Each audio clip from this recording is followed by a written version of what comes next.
the low rider is a little higher.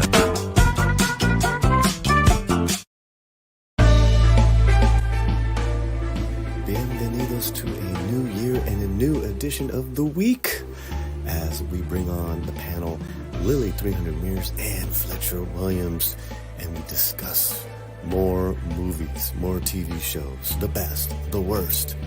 And also, too, let's look ahead a little bit. Buckle up. Let's have some fun.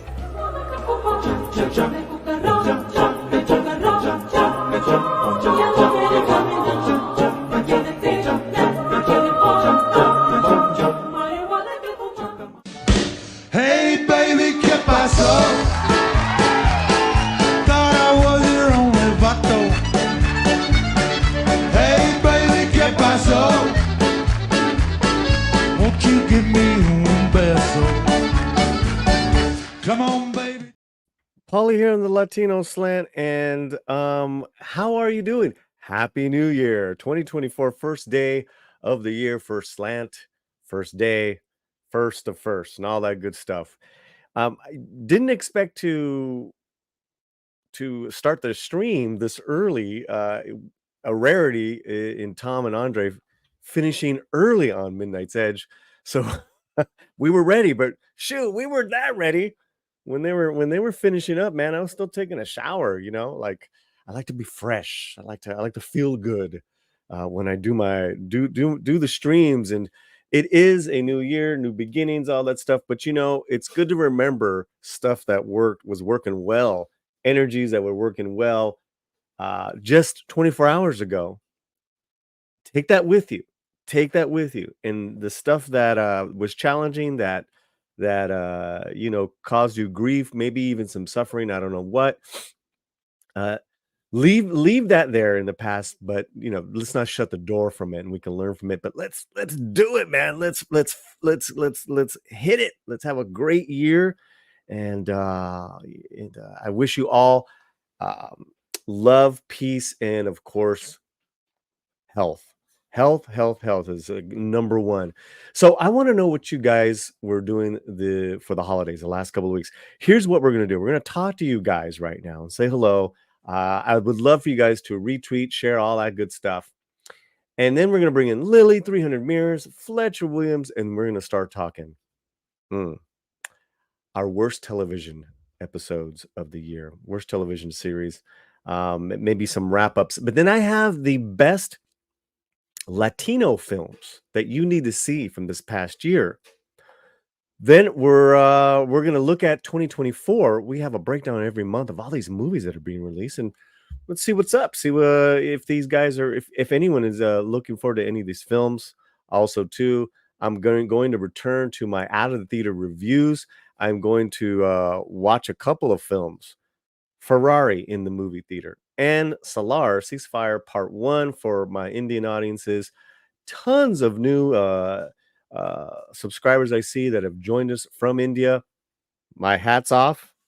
Yeah, I comb my hair. My hat's off to you guys. Thank you to all our new subscribers.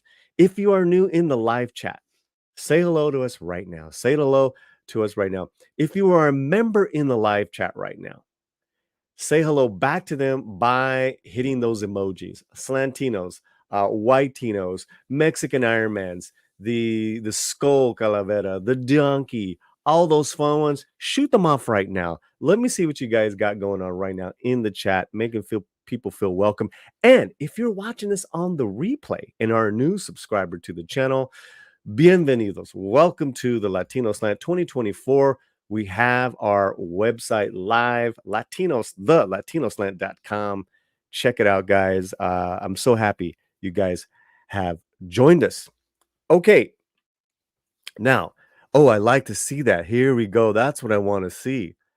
I want to see all those emojis happening. Let me throw some in there as well. How about that? I got some emojis as well. What do I got? We got the pistol. We got the calaveras, the calacas. It's like a head. The calavera is a skeleton. We got the piñata donkey. We got the fiddle, Mexican Iron Man, Aztec princess, the Toltec, the Whitetinos, and the Slantinos. Órale, pues. I love it. It's a new year. I think we're gonna have a poll soon. I'm looking for that poll in the private chat, Mr. Fletcher. But as we're doing that, as we're getting a poll for you guys to vote, let's say hello to all you beautiful people. All right. Monica S. She's been a member of the Slant forever, and she's rarely what it must be what midnight where you're at? Blancotinos, Sacktown, what's up? The skull is scary. The skull. Stump Brett. Penny. Lily's in the chat, and she's also in the green room. Penny. Bonzo, El Loco Bonzo. I want to also thank Olaf. Olaf has been so fantastic in modding not only the big channels, but telling people to come on over to our growing channel. I think we're almost I think we're over set. Yeah, we're definitely over 7,600 subs. We've exploded. Exploded in your face the last couple of days. Órale, pues. Órale, pues. Okay, who else is here? Krabby Patty. Ooga Booga. Ooga Booga. Ooga Booga. Krabby Patty. Good to see you. Mike has bad knees. Members of the Slantinos. Julissa, what's happening? Rest in peace, Tom Wilkinson. I loved Tom Wilkinson. Ever since I first saw him in Full Monty. Yeah, I put up a post a few days ago. But we have his movies to keep us entertained. Clifton D at 3D's here. Lily. Yeah, she's here. Okay, I think I got everybody. I think I have everyone. I want to know now. Oh, I hope you're having a great start to the year. I'm having a great start to the year because we got some good sleep. In fact, I slept in, walked my dogs this morning, all the three littles and then the two biggies. That's always a workout. So I had my Fitbit on, hitting those steps, hitting my water every day. I even got to do a little sobriety work with one of my sponsees early this morning, working our spiritual adjustment, always adjusting our spiritual where we're at spiritually so it can help us every day. So yeah, man, yeah, it's off to a really good start. I'm glad you're here. It says 12 hours. That's because I messed it up. I messed it up. ¿Qué más? I think that's it. Oh, Mr. Tickle Trunk. Happy New Year, Mr. Tickle Trunk. Happy New Year. Happy New Year. Kalichi Oki. I found it, so if people want to join, it shouldn't be that hard to locate. What are we talking about? But it's good to see you here. Good to see you here. And we have a couple of super chats. Before I get to the super chats, Darth is here. Lombardi, Happy New Year. Okay, now Tomorrowland. I want to make sure I get everybody. Dominguez, what's up, Dominguez? Hi. You need a Cheech Marin. Ooh, that's a good one. That's a good one, man. Yeah, we really do. We gotta add because we have room to add to our. Let's put that on the list, Fletcher, to improve on our add to our emojis. Right now, I want to know what you guys did during the holidays. How was your holidays from Christmas to New Year's? What did y'all do? Family? What kind of family? Friends. Is our friends your family? All that good stuff. Tomorrow, lad. Hello, Tomorrow, lad. Okay, we have a couple of lovely super chats, and this is a great way to start off the new year. Olaf Van Ness, he's a member of the channel. He's a mod to all. He's a fine gent. Comes in with €2. Hola, los mejores deseos. Happy New Year, people. Happy New Year, Olaf. God bless, brother. Toxic Man Flu, $20. $20. Wishing you and yours blessed New Year's. Man, Toxic, we got to get you and comics back on here. Let's talk about it this month. Get you guys back on here. I always love having Ian. He came on for the Christmas show. That was a lot of fun. But let's pick some topics and some fun stuff to chat about. How does that sound? All right, sounds good. Well, we have a new little thank you video courtesy of Rosario Dawson, and here you go. The low rider is a little higher. I mean, $20 is a lot. I think we should play Spanish Gorgu. What do you guys think? To really just, rock it out. Thank you once again, Toxic. Como cuando tu esposa te dice, lava los trastes. No voy a lavar ni madre. Nada voy a lavar. Eso no es cosa de hombres, es cosa de viejas. Yo no voy a lavar nada, nada. Lávalos tú. ¿Eh? Nada, un TikTok. Un TikTok que está ahorita. ¿De qué? No, ya lo voy a borrar porque nada, está bien chafa, ni me gustó. Sí, no, déjamelo. Sí, de hecho, estaba poniendo música para ponerme a lavarlo, ¿sabes? ¿No sabes dónde está la esponja? Man, he got caught. He got caught. Thank you again, my brother. Okay, let's bring him in. We have Fletcher. We have Lily. Lily. Okay, I'm gonna put up the chat. I'm gonna put up the poll. Want you guys to let the audience know how your New Year's was, all that good stuff. I'm gonna put this chat. I'm gonna put the poll up. Well, I think as I said before, like in backstage, my New Year was literally the most boring New Year I guess anybody would have, because me and my wife, we had some projects that we had to turn in before midnight. So we were basically like, just texting everybody and calling everybody, but at the same time typing away in our offices, having a little smorgasbord of fruits and cheeses. Mm. Ooh, nice. But I saw pictures of Lily because her whole family had like a onesie party, I think. And y'all were like pasting like pictures like all night. And I was like, they are having the kind of New Year I thought I was going to have if I had turned in my work on time. Oh, man. And that was only half my family. We were missing the other half. Well, no, I figured this is kind of like the segment out, like this is the quarter, because she was like, okay, we're having tamales, and then wait a minute, now we're having pizza, and now it's like I was like, whoa, I'm like, oh man. I'm like, next time I'm heading to Texas. That's it. We're gonna go hang out, so I gotta get my onesie ready. That's what we're gonna do. But I don't know. But then we have to like cheer the Cowboys and stuff. I don't know. Oh yeah. I'm like, hey, we won, okay? So I don't care. Y'all having fun.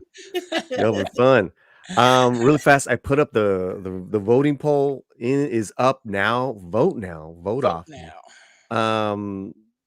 Did you make a New Year's resolution? We have 4 choices here. 1, yes, it's color coded. 2, no, boo, bah, humbug. 3, my family made mine. That's funny. 4, yes, eat more tacos. There you go. That's always Vote the resolution, right? Good job there. Lily, how was your New Year, sweetheart?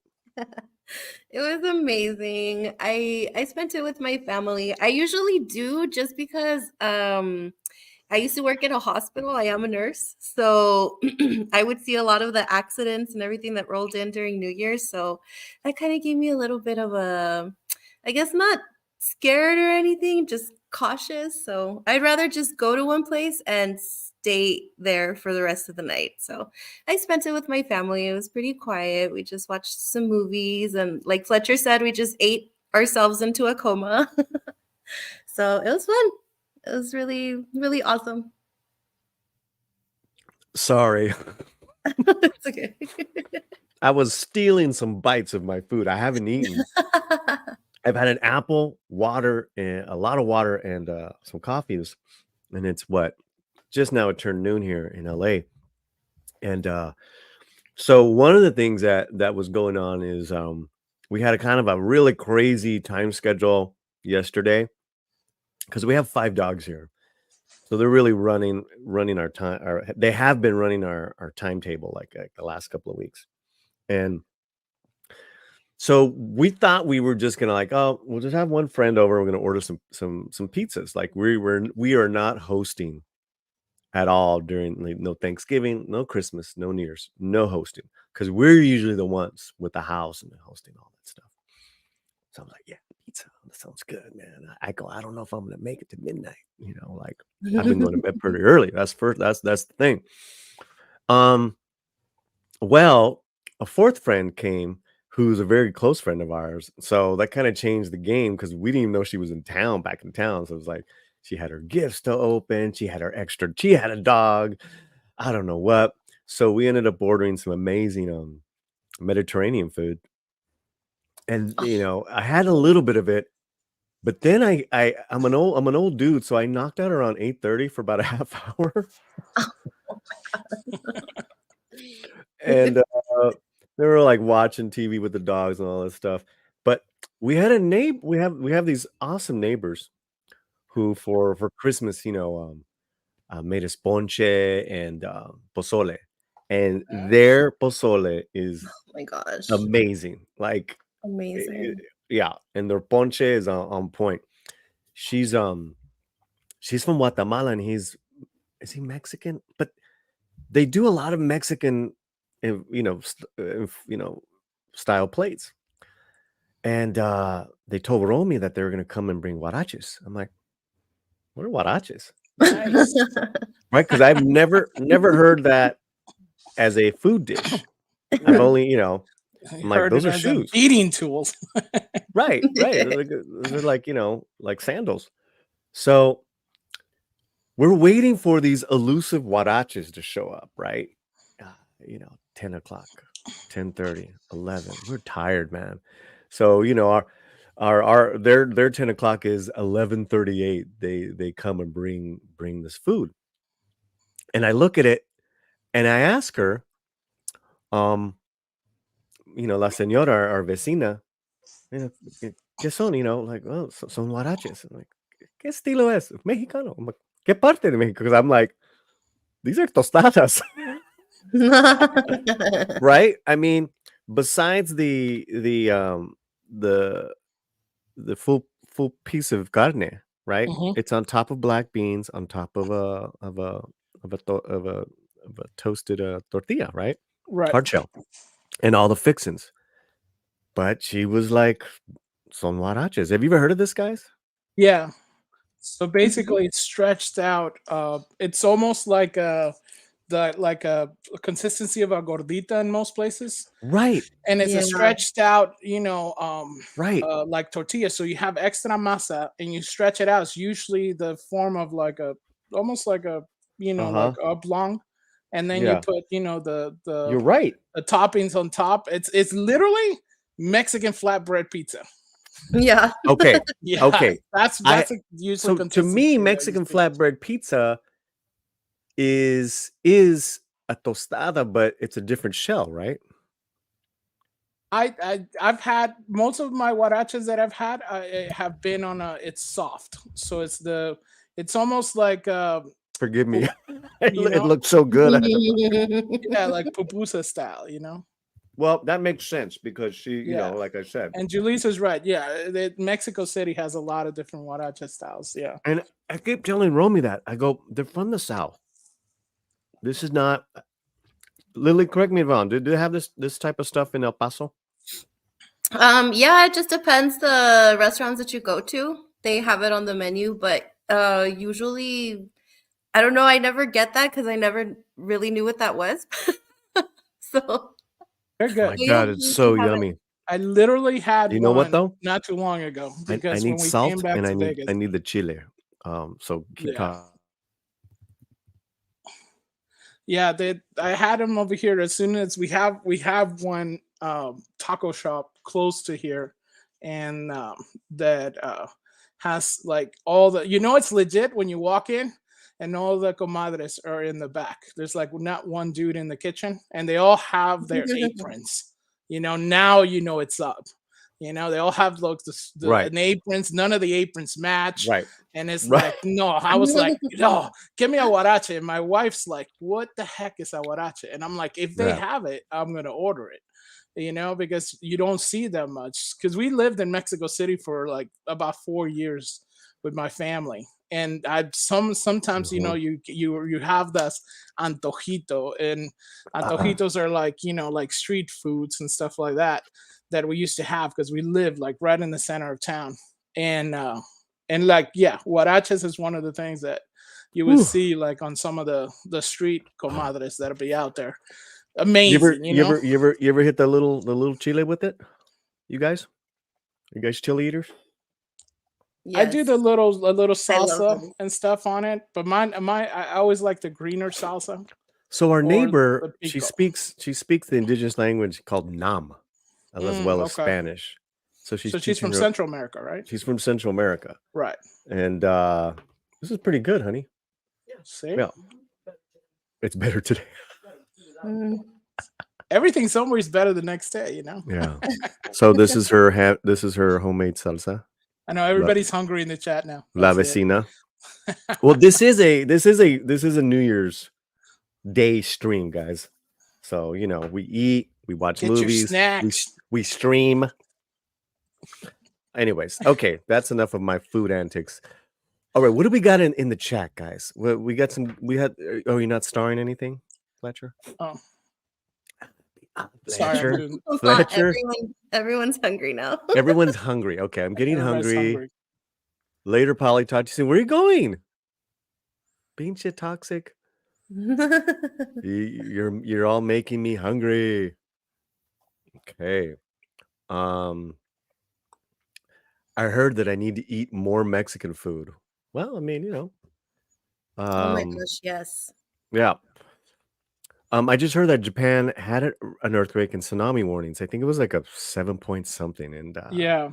Mhm. yeah. 7.5, I think. Oh, where did Oh, Polly go? we lost Polly. That's it. The food was so good. Yeah. That's it. He's like, Or "You're on your own, guys." the food was a little bad. Yeah. It could go both ways. Did that on purpose to get another bite of food. That's it. Oh my Oh, gosh. that's funny. Yeah, Darcipio was in Mexico City. Was Garibaldi y La Lagunilla, but we lived all throughout Mexico. That was just one time we were in Mexico City. Every What's single up, part of Dark Mexico. Plato? Good to Dark see you, Plato man. man, we got Darcipio and that Plato. Oh Yeah. wow. Well, Darth Plato's been a member since day one. That's the homie. That's And awesome. Darcipio keeps us honest. We'll put it like that. It's very appropriate to start the new year with all of the dark side here present. Right. It's gotta be there. You gotta have the balance, Lily. You know what I'm I love saying? it. Balance in the force. Yes. Dr. Gonzo, Japan was hit very hard. Well, let's send out our prayers, our hearts, Yeah, like yeah. you know, like our energy. Yeah, You man. know, let's hope it's Yeah, I think over 1,000 people are without power right now. And it's funny because I just text a cousin that just came back from Japan, but I didn't know she was back from Japan. And I was like, no, she's back. And I was like, whoa, yeah. So we were just kind of cheering about it a little bit before the stream that I just heard back that she's back. She's not in Japan right now. She just came back, and I was like, whoa. So she just missed it. And that was super fortunate. But prayers goes out to all the Japanese and surrounding areas, all the absolutely. surrounding archipelagos. Absolutely. All right. Let's move along. Yeah, maybe we should do a food channel. Yeah, that'd be cool. Little recipes and stuff. If you already have a guest, invite have the invite vecina. next door neighbors. Yeah. Yes. There you go. They throw down, man. And she just had a little girl, so they're so cute, man. They're such a good people. He's got a little laundry business, you know? Oh, cool. Yeah. So I've always seen him in this van, like hauling the industrial laundry, you know, like Yeah. towels and all that stuff. Review, there's just wonderful neighbors. I mean, we are very lucky that we have all these wonderful neighbors German, Black, Asian, Latino, you know, Yeah, it's a good melting pot. just normal people, man. All right. Okay. What do we got here? Let me see. Start some stuff. Food review. It was good. That's my review. That shit's good. That's it. So it's a short video reviews. Right. Carlos Antonio Leon. That looks yummy. We had Venezuelan food last night. Halacas and pan de jamon. Hope someday you get to try. Nice. Oh my god. Yeah, that's nice. See, Okay, now you know everybody's what, guys? Okay, so thank you, Carlos. Thank you, guys. On the food tip, Romy is Portuguese Brazilian, and so she was really homesick because she was, like I said, this is what we weren't hosting, and we're either hosting or traveling during this time. We weren't doing anything, but we always go to, you know, a couple times a year to her parents, you know, or all the people there in South Carolina where they're at, and her mom's Portuguese food is insane. So Romy had a hankering, so we went to this one Portuguese place in LA, and she got the, you know, was it bacalhau, frapo verde, natas, and the frapo verde was not that good, guys. We're gonna try the bacalhau later today. We have tons of food. Oh my gosh. Yeah. So yeah, there's something to be said about I told her, Carlos, you know what? You need to open up a Portuguese restaurant here in town, like right here in the heart of LA, because there ain't none of that here. That would make a killing. Yeah. Yeah. That would do really good. So Wow, thank you. I'm surprised there isn't. Huh, that's interesting. Yeah. I mean, authentic, because, you know, Romy, we went to that place where we got the food. I don't want to call them out. It's called Natash. I don't want to call them out. But it's just, it is not the same, dude. It's like almost Call like, them out in the new Latino Slant Food Network. yeah. The food Review your slant. ass. We rotisserie your butt. Yeah. Our first review is huaraches. What Our are neighbors they? huaraches. The mystery solved. And we don't mean shoes. Yeah, we're not gonna throw them at you. Or do we? Just kidding. Are we? Or do we? Or do we? If you don't leave a like and subscribe, maybe a huarache's coming your way. Yeah. FedEx huarache to your head. Drone huaraches. Flying drone huaraches everywhere. Oh my gosh. We're kind of surprised, you know, because she doesn't cook with hardly any salt. So I'm like, bring the salt and the salsa. Biggest sin. All right. Hope everyone is doing well. Linguiça sausage kills it. Yeah, linguiça rocks. There's a whole Portuguese food thing in that movie, The Finest Kind, because several of the characters are Portuguese and they're cooking linguiça. It's pretty cool. Yeah. Not even watching it. It's funny, right? You think there would be more. Right? Okay. Yeah. Sorry, guys. I'm going to hear it from Mexican Iron Man. Don't eat on the stream. 37 votes. You should be like, you want me to pass out on the stream? Yeah, exactly. So, all right. So what do we got first? What's our first? So guys, keep on voting. Keep having fun. I'm glad you guys are here. Happy New Year. What do we want to hit first? Fletcher and Lily. Why don't we start off with your recommendations? The want to go 12. Wait, say that again. Do you want to go to the you want to do the worst TV shows, or you want to do best stuff? I don't know, Lily. What should we do first? Our worst TV shows. Yeah, should we do all of our worst? That way we can end on a good note with all the things we did like. All right. Nice. All right, here we go. Worst TV shows of 2023. Let's start with who likes to start first? Let's go, ladies Um, first.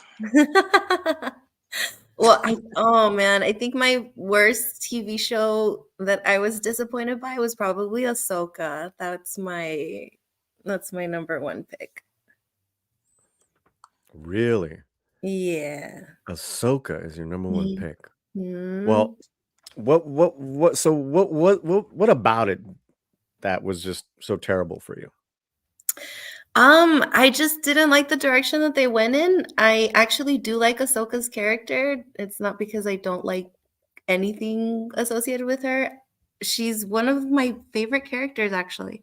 Mm, And I just don't like the story. Everything was kind of everywhere. They just kind of threw Hayden in there just to, make us watch it. But he really didn't have a big impact mhm. on the show either. I mean, I loved watching him, and I'm not gonna pretend that I didn't like seeing him, but overall, yeah, no, it just didn't. I don't know. It just left me like, okay, I guess, whatever. And that's not a good feeling. Um, Fletcher, did you get a chance to see Oh Ahsoka my at all? gosh. Yeah, it's funny because I watched it with Lorena.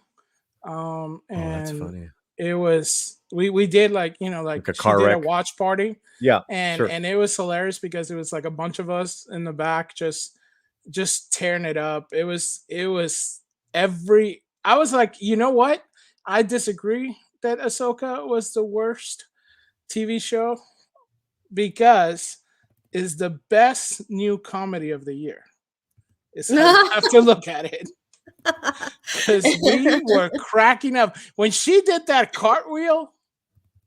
Oh And my I gosh. mean, it was like everything. It's like, and then oh man, the lady that's You mean the like cartwheel in space? the cartwheel in Yeah. space was hilarious, but so many other things, Cartwheel. like Oh my god. like they ask to speak to the manager every 5 minutes. It's like, I'm a commander.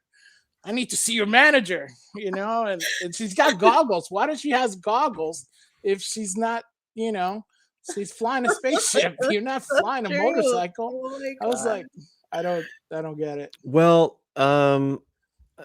yeah, I think it's a new low in the Star Wars television and just Disney Star Wars. And Yeah. you didn't think it can go lower from Um, I think Ah, it might go a little more. yeah. I mean, Mando season 3 was pretty bad too. Yeah, that I was Hey, That you know was what? We almost should do terrible. a poll, like which sucked more.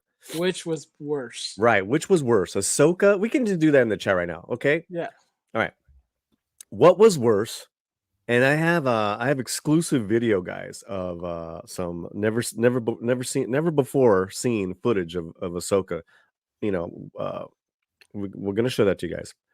But right now in the chat, which show was worse, Ahsoka or The Mandalorian season 3? What say you, panel? Ah, man. I guess I get. Well, Lily, what do you think?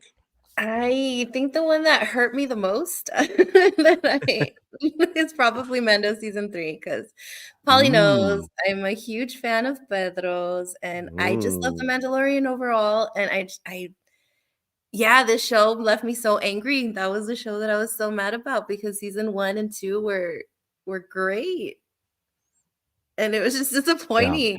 I was so mad. yeah. Yeah. Um, Yeah. yeah. It's really And I can it's tell you my mhm. 9-year-old little nephew is also a big Mando fan, and he didn't like it. So for a child that usually they don't kind of pay attention to these things and they just see the action and go, "Yes, like this is a cool show." He didn't like it. He was like, "What's going on? Why is this happening?" Right. Yeah, that's true. Because even my sister, she's a normie and she watches it, with the family, and Uh-huh. she was lost. I literally had to explain it that she had to watch parts of Book of Boba Fett, which she hasn't watched, to get it, and it was like she was, oh, okay, I didn't know I had to, but I think I never asked me anything about that either, so I doubt that she even went back. It just didn't make sense to her, and it's like, why are you guys doing these? secret, let's watch 5 other things and read a post on Twitter to be able to get the Mhm. gist of the story. I as bad as Book of Boba Fett. God, they're all just as bad as the Mandalorian was, right? I think there was like a couple of decent episodes at the beginning. There was maybe Yeah. one in Ahsoka, but I think overall Ahsoka was just. I think it was boring. It was just Well, that's right. That was like the biggest surprise because I was kind of looking towards Ahsoka to kind of like uplift us because I'm like, oh, Rosario's, pretty good. And even she was bored. Like she was bored to be there. And I have proof that she was bored to be there because the never seen before footage is more riveting than anything that was on those episodes. And here we go. Yo, what y'all doing? What's going on over here? Okay. Yo, what y'all doing? What's going on over here? Okay. Yo, what up? Okay, she's more in character here. Yeah. yeah. She's more invested. I'm more intrigued by her Ahsoka ghetto lowrider character than this should have been in the TV show. What say you, Lily? Yeah, it's you know what? I can kind of see where they were taking it with her. They wanted to make her a little bit more stoic, but like if people watched the Clone Wars, she's not always like that. She's actually really fun. Right. But yeah, it would have been nice to get this Ahsoka in the show. Fletcher Williams. Yeah, I want to see more go-kart Ahsoka. I agree. That's a go-kart Ahsoka's goat. I mean, how much of like the whole let me wait, let me stare at each other for so many minutes, let me cross my arms, like butt shots, I have no clue. The whole, let's wait for this character. Character does nothing. You're you're all like, okay. It's like they're trying to do like a silent Japanese film or some art house film, but let's put it inside Star Wars, and then it's art. But then we're gonna do goofy stuff too. So it's like, well, pick one. Is it gonna be art house or is it gonna be goofy? Because the two sometimes don't mix unless you have a really good director and writer, and it felt like a drag. Like I said, I some of it just, if you watched it with friends, it wasn't so bad because right. You could just laugh and you guys were just okay, let's have fun with it. Then it was a little bit more tolerable, so I guess that's why for me it was like I felt a little bit more tolerable, I guess, than the Mandalorian. Because the Mandalorian, I think I watched it mostly like by myself. Because nobody will watch it with me. It was alone. I was alone. but Ahsoka, we watched with a bunch of people, and it was. I guess part of it was entertaining of just everybody capping on it. But it's just really quick. Really quick. Yes, we do have a PayPal. Yeah, the link is in the description in 1 second. And we got a tip for $5. Yeah, for $5. From I believe it's Mike Has Bad Knees, and he says Happy New Year, hermano. Woo! Thank you, man. Go straight to the bank money, man. That ain't no the bank money. That ain't no Mama YouTube Susan cut, taking man. half. Shoot. Yeah. Yeah. Here you go. This is for you.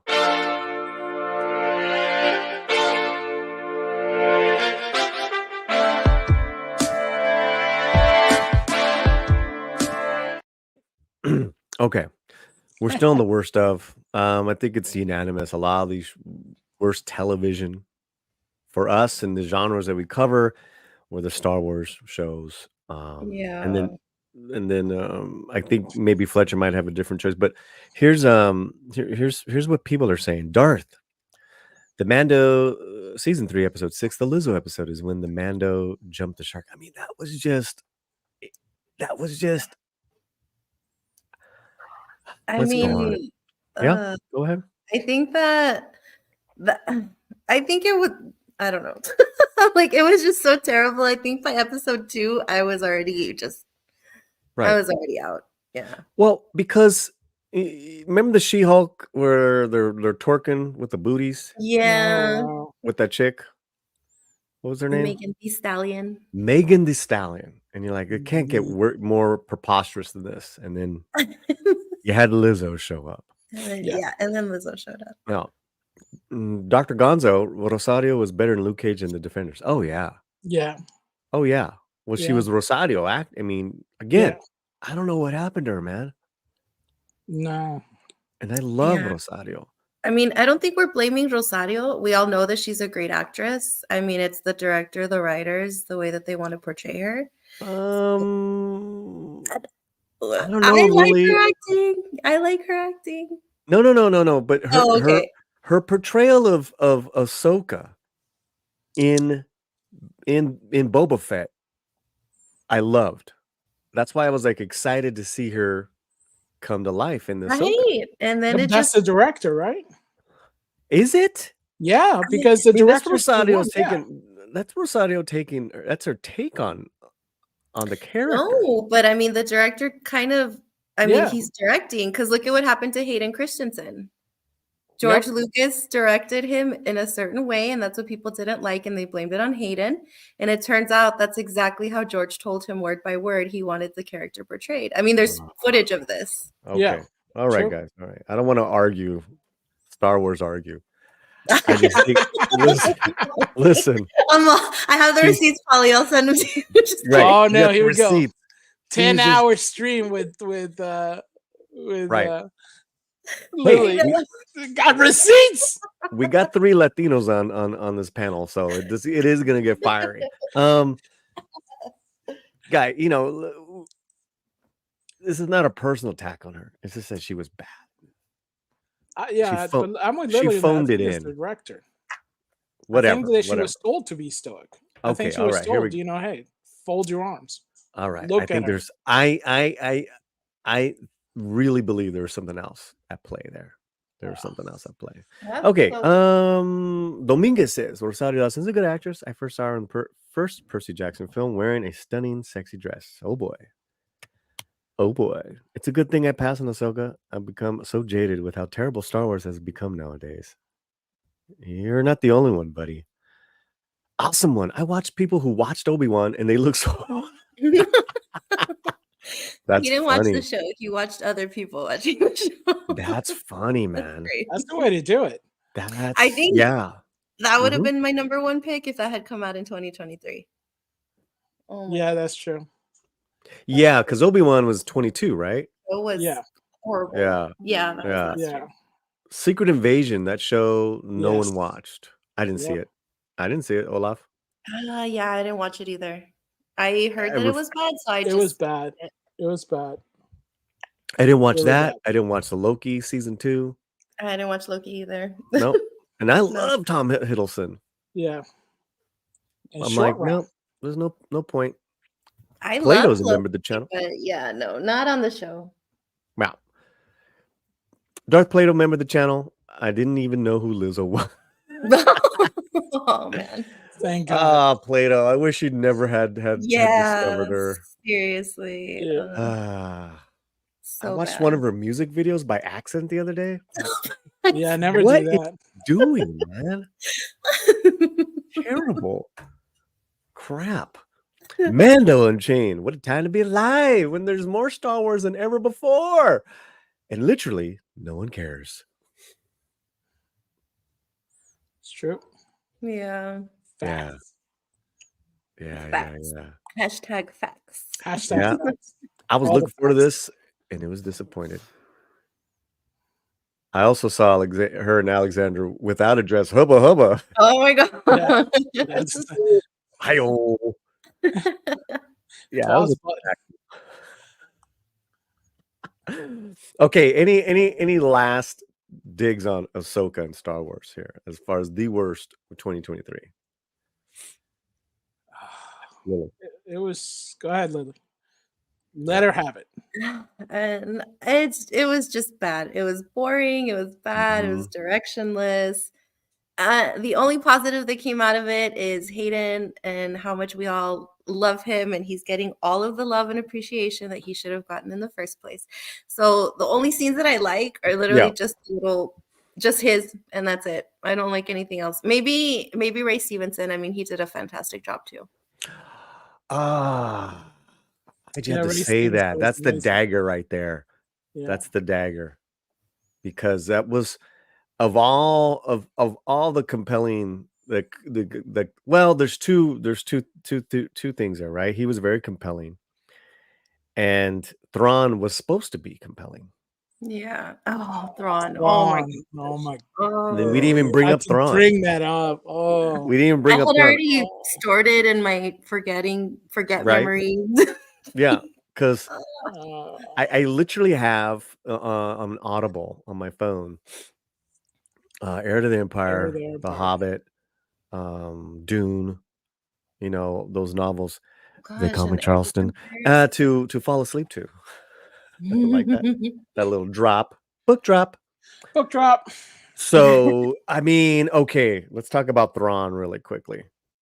Since we're all, I'm unanimous. I mean, it was the worst television series that I watched this year. I got some good ones for you guys to check out, but it was hands down just so bad. And I liked the initial Thrawn episode I loved his buildup. I loved, you know, that episode. I was like, oh my God, they got some life. I even gave it a good review. And then it went that next episode. So, what are your thoughts on Thrawn? Lily. Somebody. Oh my gosh. Like, where do I even begin? Oh, yeah. I read Heir to the Empire, so just comparing it to what we got on the TV show that they're trying to do was just, oh my gosh, I was so mad. Like, this guy is supposed to be super scary. You don't want to ever come face to face with him. And it's not the actor's fault either. I mean, they picked him because he's the voice in the animated series, but I mean, sometimes that doesn't really translate into live action. Like, his look just didn't. I'm not shading him. This is what he looks like. That's fine. But for the aesthetic that you want to go for, that's not scary. Yeah. It was I felt so deflated because in one sense you're being told he's this master strategist, and he's like, oh no, let him go to the planet. Hey, by the way, you want your weapons? Here you go. And you know, then let's destroy the planet to get them. It's like, you had them. Why'd you let them go? That makes no sense. And everybody telling you, oh, don't worry, it's gonna make sense because it's all according to his plan. And it's like, what? It's you're what? You're waiting for that to happen, and he's just staring at things. It was a stare show. Everybody was staring. You're supposed to think, oh, this is a brave warrior. Stare. This is a maverick. She stares. You know, this is the most dangerous man in the galaxy. Look how he's staring. You should know this. Was there some glasses that you had to, like, Filoni glasses you had to order? Put them on and watch the show, and now it made sense because the glasses uploaded like 50 seasons of Rebels and the Clone Wars, and it made sense to you because I didn't get my glasses. Shots fired on Dave Filoni. Shots fired, snitch. No, you're right, because you know the thing that they did very well in Heir to the Empire, or any villain, is that the villain wins sometimes. Like, he actually like wins a couple battles, kills some fools, blows up planets, and that was in the book. You got don't mess with him, and how different he was from Vader. which at the time was fantastic. A completely different, hence the title, Heir to the Empire, a completely different type of villain. But that's not what we got. And No. Oh. there's just That's a so wish many. version. There's just so many betrayals that Disney has done to all these characters. Okay, so that is our choice for worst of 2023. Fletcher, what do you have? Worst of 2023, I guess. To me, it was that TV show that I think the Russos were involved in was Citadel. The And Citadel. Ooh. yeah, and it was like it was made with so much money, and I guess it was supposed to be it is a spy universe because they're actually shooting another one that's supposed to start this year. And I don't know where they're getting all this money to do all these shows that just are all over the place. I don't know if you guys watched it. Everybody No. banned it. It's I'm like just one of looking it up right now. Yeah, so am and I. it's like I'd oh yeah, vaguely it's heard got like about it. what's Priyanka? this? No, Priyanka, yeah. Chopra, the girl. She Yeah, was. I mean, she's Priyanka. great in Indian films. Deepak is a man. Not Deepak. What's it? You said The Deepak, fool. Priya Chopra. Priyanka Chopra. Yeah. Yeah. It's not Okay. Priyanka. Yeah, I'm looking at the cast, and they failed this hard with this cast. Stanley Tucci. Wow. Stanley Wow. Tucci. Wow. By the way, Stanley Tucci gives great performances. I don't know where anybody was in the room while he was doing it, but he was giving great performances. And it was weird because it was like if you mix like depressed James Bond and you do the special effects from Spy Kids. Oh You no! have the show. Yes, I'm serious. Spy Oh my Kids God. had better This is a good special cast. effects. It's a great That sounds cast. Richard Madden. I Yeah, like Richard Madden. All right, calm down, Lily. Yeah. I'm like, hey, well, I know from Game of Thrones. And the Cinderella live action too. So It was crazy. So you're saying that this was your worst? Oh my Yes, God. yeah, it's worse than Ahsoka. Like I said, What? Ahsoka, No, I'm serious. You have to watch this mess. I literally was like, you know what? After watching all this stuff, I think this is a great show because this is like they turn a spy thriller into a comedy. That's not supposed to. I remember that Mr. Bean doing a spy thriller. It was more engaging than this. And they have like But they look have at these episodes. Look at these episodes. They're top rated. Oh yeah, Top rated. top Yeah, rated. 7-1. Watch one and then tell me how top rated it is. 7. Look at It is 7. a mess. 6. I don't even know Oh, what it's going down. you don't Wait. even So, know like, the you don't even know what era this is. The Wow. it's like G.I. Joe type like suits, and they have almost like Blackbird type X-Men ships and bullet trains, and it's all like shiny and stuff, and you're kind of like going, okay, what is it? Fighting the Cobra entity and stuff. So it's like mixed between G.I. Joe and James Bond. But it's They're getting radio feedback from you. Oh yeah, what's going on? Hello? That little Can you hear clip me now? that's really Yeah, you're nice. good. You're Yes. good. Okay. So they're like a spy couple? They're like together and they're a spy couple? Or is this they are a spy couple, but they're trying to tell you don't know who it is. At one you think Priya is the one, and the other one you think the man is the spy. You don't know who's who because they can download their memory and erase What? their memories and stuff Wow. like that.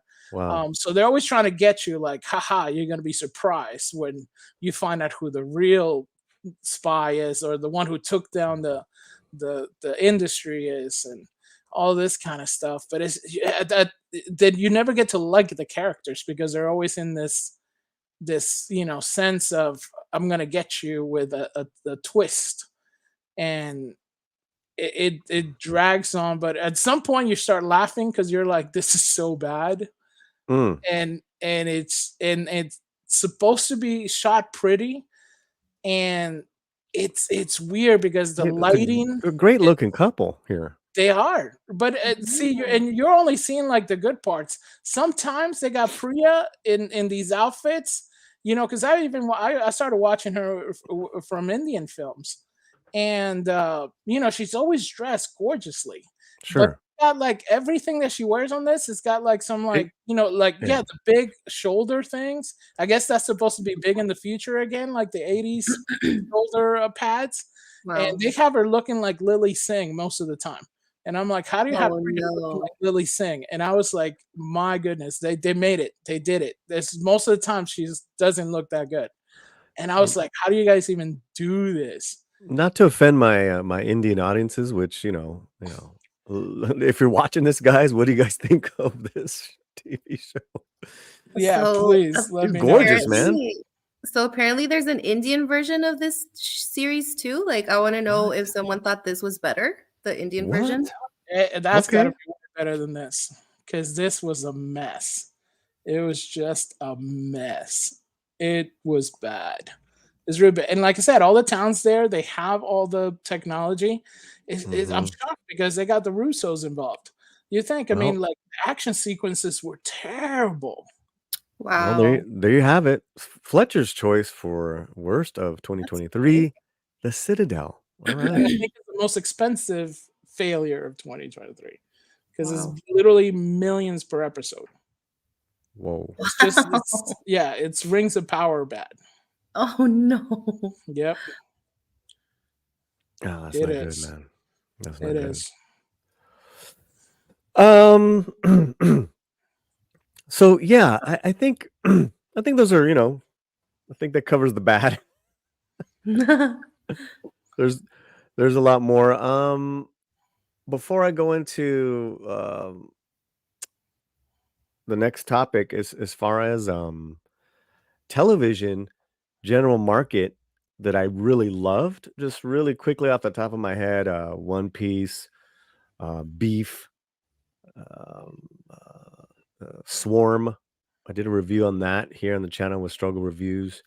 The Fall of the House of Usher. That was great. Is there any shows, TV shows off the top of your head that you can recommend that you guys loved from this past year? I have a few. Go ahead, Lily. I think my top pick is probably The Fall of the House of Usher. That was my favorite too. I already love Edgar Allan Poe, and I like the way that they used his stories for this series. So that's my absolute top pick. And I love horror, anything that's horror. And then also One Piece too. I really enjoyed One Piece. Yeah. And Really what quickly, just want to else? say some. I kind of don't. Really quick. She-Hulk was in 2022. Oh my gosh. Maybe it's so bad that it's I think that was smeared into 2022. Yeah. It's smeared. Yeah. That was kind of like for me with I think there Wonder were a Woman lot of 84. those. Yeah, Wonder Woman 84 came out Wow. Christmas, and it was bad for 2 years. It just never went It away. was so bad. Yeah, Yes. she was gorgeous. So bad. Didn't look menacing. Was a knockoff. Absolutely. Go on, Lily. No, I think like the three that smeared in are She-Hulk, Rings of Power, and Kenobi. Ooh. Those are the ones that are still bad Wow. from 2022. Yeah. Yeah. Still And have the then aftertaste. I've been seeing a lot of people that are like divided on this TV show, but I was enjoying it. The Monarch Legacy of Monsters. Oh, Because a lot of Yeah. people were saying that they hated it, blah, blah, blah. But you know what? There's some like really good stuff that we're getting in there. And the reason I say that is because every single time a Godzilla movie comes out that's made here in the US, the argument is that the human story is really bad. And why do we even have the humans involved? Now in this TV show, you actually have a human story that's actually really good. There's two. There's one set in the past and one set in the present. I like the past one. I don't really like the present one so much, but Okay. I mean, it's kind of giving us what people are asking for, and people are still complaining. So I don't understand. We Guys, get monsters once in a while. So Yeah. I don't know. I'm enjoying it. I really like it. Well, I am hearing a lot of divisive on that as well. Yeah. But if you're in the chat or watching this on the replay, comment what are your favorite television shows from 2023. We will read some of your comments in a little while. Those are good. Anything else? Oh, I don't really watch a lot of TV, and if I do, it's usually older shows that Yeah. I'll be watching. Okay, let me bring up. Let's preface what we're gonna do right now. Okay, so I'm gonna talk about Latino television and films that I think you guys need to see. What connotates a quote unquote Latino television or film? Well, for my for my purposes, it is an American production or co-production of a major film or television show. Could be independent as well, where where it was filmed, like I said, with either an American studio or co-produced, and filmed in Latin America. Also, too, so I'm not. These are not shows or movies from Latin America that are 100% like a foreign product. There's an American connection to it, or it's all an American connection, right? It's all an American production, and I'll give you examples right now. Also, too, I want to set the parameters as far as themes in front of and behind the camera. There were Latinos that were a part of the production, right? Technically, you could even say from last year, I believe it was last year, Wednesday, the new iteration of Wednesday was, but yes and no, right? But I tend to not, even though they made the Addams Family more of a Spanish flair, and probably even a little bit of a Mexican with Day of the Dead and Wednesday listening to was it Chavala Vargas at one point, which I thought was really cool. I'm not going to include that in these productions. Yeah, subplots, Latino themed, maybe even in Spanish, maybe even in English. All of that I take into consideration when I'm giving you guys these recommendations. Fletcher, Lily, am I making sense? Is there anything you wanted to add or ask me? Yeah, I mean, I agree. I think when you're watching like a Latino film that's inherently what it is, I think it's focused on us and part at least part of our culture. It's not just like one. There's a Latino person in it, Mm-hmm. but also revolves around something particular about the culture. Yeah. This is a That's good important. example of what I'm not talking about, right? Telenovelas. We're not talking about telenovelas, right? There's a big difference. Even though maybe some of them are on Netflix and are produced like Mexican Iron Man is hooked on the Vicente Fernandez television show. I'm like, you're coming on and you're gonna review it on the slant. He's like, oh, okay, oh, well. So this is I want to set this so you guys know where I think you guys know where the channel is coming from. Also, too, when we're talking about these things. Okay, let's go to television. Here, I don't have a lot because, like with Lily, I just didn't see a lot of television where I'm Yeah. like, it takes a lot of commitment, which is fine. But here's some shows that I think you guys should see. Let me see if we can get this right. And then let me share so you guys can come onto the side with me. You guys aren't covered. Okay. What's going on here? All right, that's better. Okay, so these are the top television shows that I think you guys should see that are Latino themed. This fool which is on Hulu, now has 2 seasons. The Head of Joaquin Murrieta, which is on Prime, and then Primo, which is also on Prime. Okay, so let's go back. This fool, which I've reviewed here extensively on the channel, just celebrated a 2nd season. We'll bring that up in a second. IMDb. It's on Hulu. Highly recommend. Think of a Latino and Black kind of Friday in the hood. That's pretty subversive. It's pretty subversive, guys. Okay, The Head of Joaquin Murrieta. It's all in Spanish. It is a co-production that they did with. Can you take that down? It's a co-production that they did with Amazon. We had the director on, one of the main directors on, and it was great to hear that Amazon did not meddle with what they were doing in this Latin American co-production. I highly recommend it. It's like a Tarantino style Western on Prime. I think it has like 8 to 10 episodes. Joaquin Murrieta was one of the prototypes for Zorro. A lot of fun. Primo is a comedy based off this family in San Antonio. It is really cute, really family friendly. About a single kid who's raised by his mom and all his uncles. Very smart, very smart. I think that is all I got to say about those. And let me bring up this fool. Chris Estrada is a stand-up comic, and there are now 20 episodes you guys can see, I believe, with both seasons. It's a brilliant comedy. I think what I had called it subversive because it really takes the stereotype and throws it out the window. Of these different what you would think would be different Latino stereotypes. It's based off 2 cousins. One's a cholo, just got out of prison. The other one's like this nerd who works at a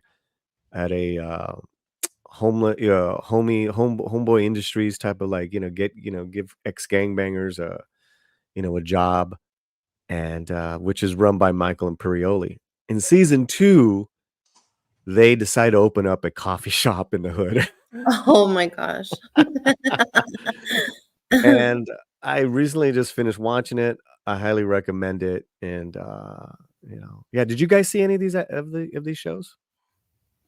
No, I haven't had the chance to check it out yet. Lily? No, I haven't seen any of these. I think the only one that I really heard about a lot was The Head of Joaquin Murrieta. Joaquin Murrieta, yeah. Okay, fair enough. But I love Michael Imperioli, so I think I need to add this to my watch list because obviously I loved him in The Sopranos. Well, you know what? This is a good example. Like, this is the family of the main 2 characters, right? And we're so used to like kind of like, sentimental, mi familia types whenever they show the Latino family, and this is the opposite. They're shits to each other. They're real. Oh. Some are religious, some aren't. That then and there is just a lot of fun. That they just take the piss out of Latino portrayals. So yeah. So that is on Hulu. Hulu, right? Yeah, Hulu.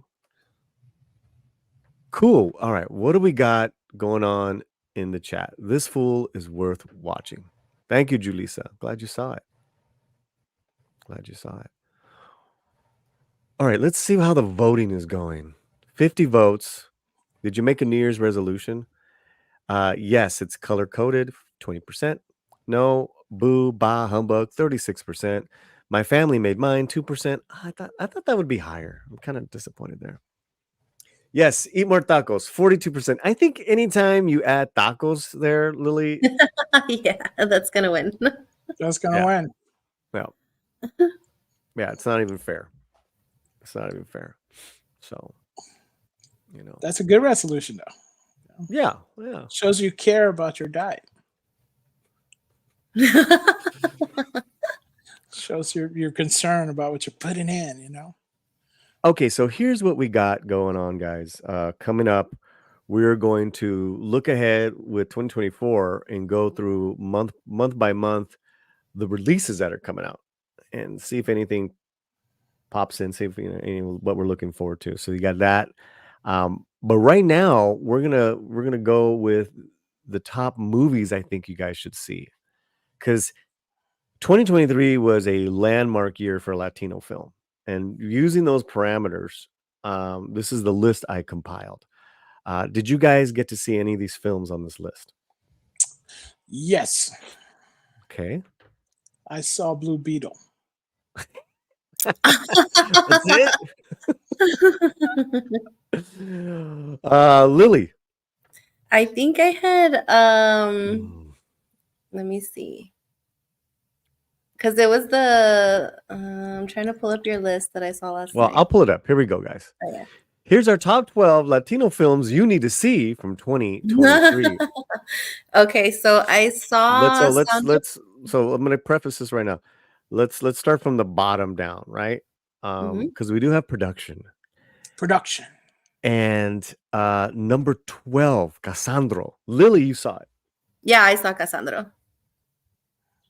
I did watch that one. I actually liked it. I like Gael Garcia Bernal, so I usually tend to support a lot of his films. I saw it and I did enjoy it. I talked about it a little bit more with Polly the other day. What I didn't like about it, that they could have cut out a little bit with him and Bad Bunny. I think that was unnecessary, and they could have told a little bit more about his life. But overall, I thought it was a pretty good movie. I actually enjoyed it. Yeah. It's of this list, it's a soft recommend for me. That's why it's on the bottom. Yeah. It's a soft recommend for me. I'd much rather you saw the documentary, guys, which I said in our review. Okay. Number 11, Satanic Hispanics. Now, this is a kind of a compilation horror anthology. Well, it is. It's a horror anthology. Was it 5 different stories? Some are good, some not so much more than others, but the ones that were fantastic. Now, another reason why I love this Satanic Hispanics was that it was independently produced here in the States for peanuts. Mike Mendez told me the budget, it would blow your mind away how little it was. And him, along with the other 4 directors, were able to pull it off. And you had productions in New York, Los Angeles, Cuba, Argentina, Mexico. So that in itself was a huge feat. And then it got a huge distribution deal this past September 2023. And it is now, I believe, on Bloody Disgusting. It's streaming. It's now streaming. It's been streaming. And all these films, guys, are streaming. We will give you that information. Cassandra is on Prime. Satanic Hispanics, again, we had the directors on here. I got to see it on a big screen. A lot of fun. You guys got anything to say about that? I think it's on Apple TV. Probably could buy it on it. Now? Probably could buy it, yeah. And the vampire. I'm sorry, go ahead. Wasn't it supposed to be on Shudder also? I don't know if it was Shudder or Bloody Disgusting. Let me look it up. But Dawn of Mutilation, the Vampire and Satanic Hispanics was hilarious. Yeah, he was kind of like this Afro Latino vampire who couldn't control himself. It's comedy. It's a dark comedy episode. I loved it. That was so funny. He was really good. It is now playing on Prime Video. You can rent it on Prime. Well, there you go. There you go. Nice. And I don't know where it's streaming at though, so maybe you can find out for me. Yeah, that's where I was looking. It just says Apple TV. Yeah. Going up. Oh, okay. So now we're up to 10, and now there is production. So here we go. We're up to the top 10 Latino films you need to see in 2023. Come on, y'all. Come on, y'all. Come on, y'all. The slant.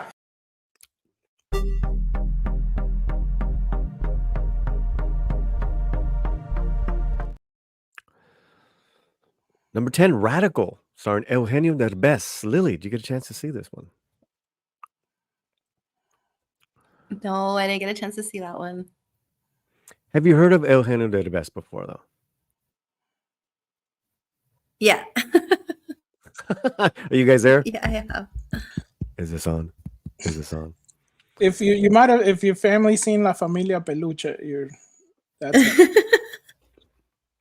So Radical is a we know who he is.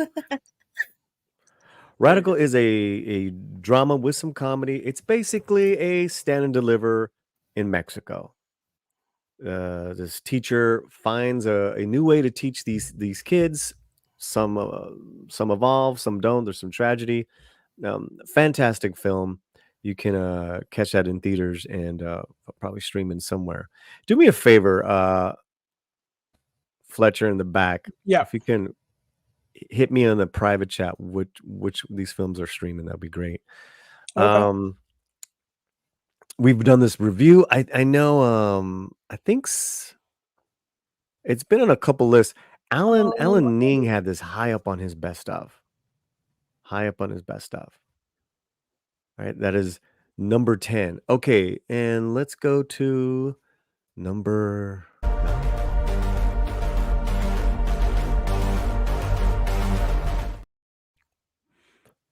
Flamin' Hot. Again, we've seen and reviewed this. We even had an interview with the lead actor. It is a underdog story. It is currently streaming on Hulu. Comedy, which can be a little silly at times, a little over the top, but it's got a good heart. This was directed by Eva Longoria, starring Jesse Garcia and Annie Gonzalez. I'm looking forward to seeing those actors do some more work. This movie shines really with the lead. The lead is very, very charming and very, whether or not the actual claims that he created the hot Cheetos, they're focusing more on where this guy came from, kind of coming from a bad background. He was a gangbanger, he was this and that, and then he turned his life around. So it's a good little kind of underdog story. Anyone on the panel see this? It's on my list. That had my wife watched it and she really liked it. She actually showed it to some students for a project, and they really enjoyed it. And Radical's on her list also. Lily? This one I did watch because my sister watched it first, and as soon as she saw it, she sent me a message and she's like, "You need to watch this." So I did. So she liked it? Yeah, she liked it. She loved it. So I watched it, and yeah, it was really good. I enjoyed it too. I really liked this movie. It also got some harsh criticisms. I thought it's stereotypical. I know there's a great channel called Old Barrio. He's hilarious, man. He just tore this movie apart. What's your take on that? I mean, yeah, I think that was the only criticism that I had too, and that was the criticism my sister had as well. She's like, they could have just kind of left out a lot of that stuff, but I mean, the movie itself was good enough that it wasn't enough to bother us to say that it was a bad film. Good point. Yeah, I thought the hate that it received was kind of uncalled for. It just seems like it was too much crabs in a bucket, It's like sometimes we make stuff and it's our own people pulling it down. And it's like, come on, man, friendly fire, bro. Damn. Hot takes, guys. Órale. Man. Órale. I need it. You're fooling around, Holmes. We don't mess around. That's La it. Raza. Brown on brown crime. Brown on brown crime. That's literally it. Yes. Fletcher's coming in hot today. Dang. See? I gotta get another drink. We need a segment called Brown on Brown Crime. Brown on brown crime habits. Yes, definitely. You know what? We definitely need a segment called Brown on Brown Crime. I think we could find something out there to talk Yeah, about. because like even like gringos are promoted and higher than we are, and then you got all our channels, at least our supposedly channels, tearing it apart. It's not based on a true story. The guy didn't really create the flaming hot Cheeto, bro. You're complaining about who created a flaming hot Cheeto, like you would care. We never covered this before, but now all of a sudden you're like, didn't put 5,000 kilograms of hot Cheeto in the mix. I mean, like, come on, man. Fletcher's on fire. Yeah, Fletcher's on fire today. I also want to say to our non-Latino friends, yes, we are very dysfunctional with each other, but you really should see these films. Yeah. Dr. Gonzo saw it. He thought it was great. The relationship between father and son was really good. That was a lot of these films really have some strong father and son. Even if it was dysfunctional, it came around with this guy, with him and his dad, and then what kind of a father he was going to be to his kids. Relationship restored. Very well said. Very well said. Okay, cool. Well, let's move on. What number are we at now? We are at 8.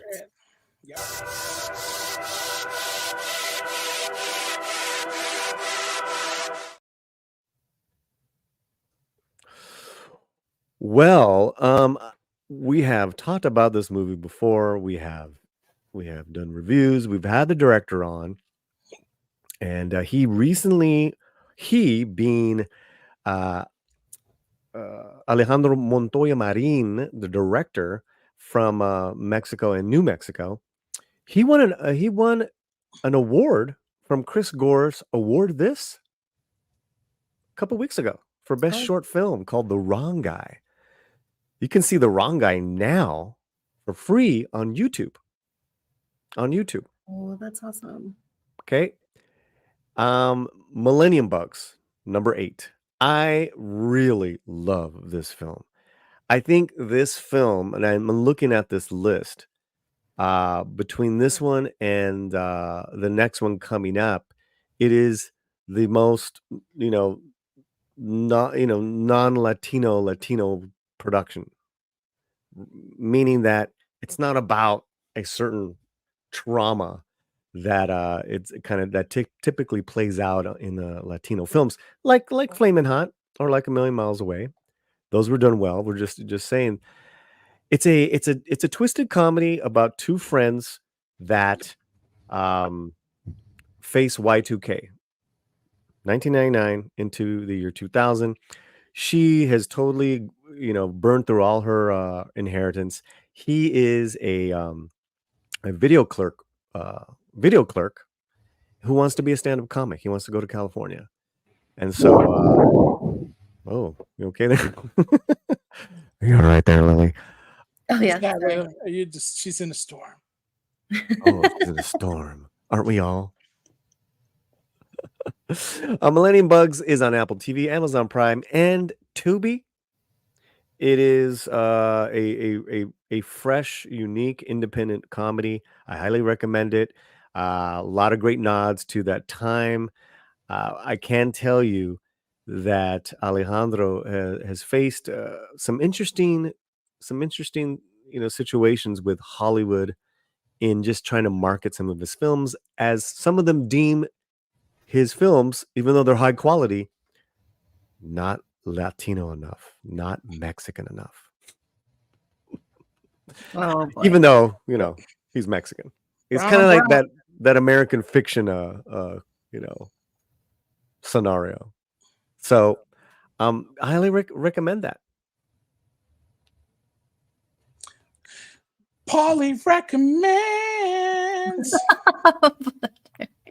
Oh my God, too funny. Bill S. Esquire, before I go on, Bill S. Preston Esquire, good to have you here. Nothing wrong with a fictional take on a historic event. Forrest Gump was inserted into lots of things, but if folks are claiming it's true, that's a problem. That's a good point. That's a good point. All right, where are we? Number 7.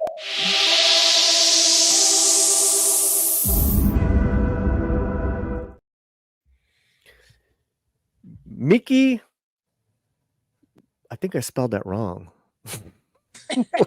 Uh-oh. Let me get my spelling right. Yeah, maniaco. Oh God, they're gonna kill me. Yeah. Okay. Much apology. Here, let me. Okay, Mickey Maniaco. It is all in Spanish. It was filmed here in Florida. After being laid off from the happiest corporation on earth, Mickey and friends try to make sense of their lives. This is written and directed by Carla Forte. It has won numerous film festival awards. It is absolutely a trip to watch. It's in black and white. It's like watching an acting class perform a trust exercise in front of an audience, but it's like you can't take your eyes off of it. You don't. I didn't understand half of it. It had nothing to do with the language. It was just so avant-garde, so emotional, so thrilling, and basically their version of Mickey is their version of Mickey is a washed up guy who's trying to get back in the business. Oh, God, so good. It's so bizarre. Fix it in post. Fix it in post. Mickey Maniaco means what, Fletcher? So it's like it's a take on maniac, but yeah, it's basically maniac. Maniac also could be like when you're fastidious, meaning you're doing something over repetitive again. That's also, like a slang term for maniacal. Somebody who's doing things repetitively. But it's like you're not a person that's sane in the brain. Cue Cypress Hill. Nice. It is a true cinematic piece of art. Out of all these, it is the most unique. It is so bizarre, so different. And the two leads are winning awards all over the globe in film festivals. And now you can they just did a deal. We get to announce it here first. I was just talking to them, and they were telling me that they just reached a streaming deal with underrated watchunderrated.com. So let's get that in the chat. I believe it's a paid service or stream free. No, it's just an app. It's an app. I'll put it in the private chat. I don't know if those ones you picked out were right, but this is the one that the filmmakers gave me. Oh, okay. Yeah, this is the ones the filmmakers gave me. So, all right, cool. Much apologies to one of my favorite weird movies of the year, Mickey Maniaco. Okay. All right. Moving on up. Here we go.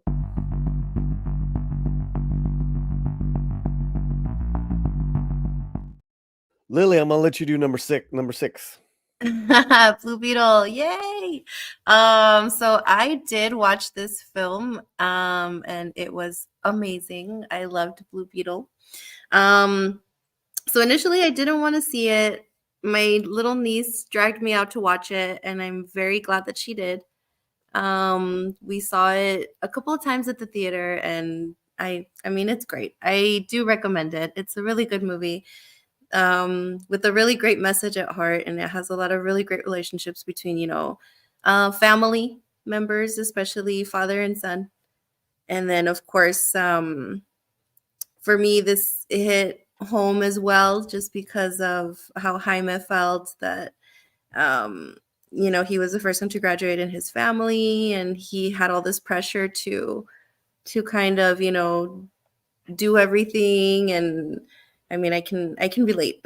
So I love this movie, and how he had to find all the strength to be a hero, and just yeah, it was awesome. I love this movie. So Robnot brings up a good point, and this is something that for people that care, right? Obviously, here the slant we do as far as Latino representation from Hollywood, because we're kind of weary of that, especially with the way we've been presented. It's pretty awful. Robnod, oh, but Blue Beetle is Mexican to them when it's chock full of stereotypes. So here's my take, Robnod, and I'll be curious to hear yours, Lily. I love stereotypes. Stereotypes can work very well in regards to whatever message the story is telling, the characters, from a blood in, blood out to a flaming hot to a Blue Beetle. You have these stereotypes of either the cholo, the gangbanger, the undocumented, the hardworking immigrant parents. Yes, sometimes they're not done well, and it can really, be cringe. But when done right, stereotypes are there for a reason. What are your thoughts, Lily? I think it's because we have this negative association with the word stereotype, but stereotypes don't necessarily need to be a negative thing. Mm-hmm. I mean, if you look at it, a lot of stereotypes are there for a reason, because within your culture, you tend to do these things. That's why it is a stereotype. Mm. So I think it's just because we associate it with something negative, but I don't think it always has to be negative. And I think that's what you were saying too, that if it's done correctly, where you're not just making fun of that stereotype and that culture, then there's no issue with it. Like, I had no issue with it because literally that movie are all things that my family does. And that's why it's a stereotype, because most Latinos and most Mexicans do a lot of these things. Well said. Well said. Okay, well, let's go on. What's our next one? Number 5.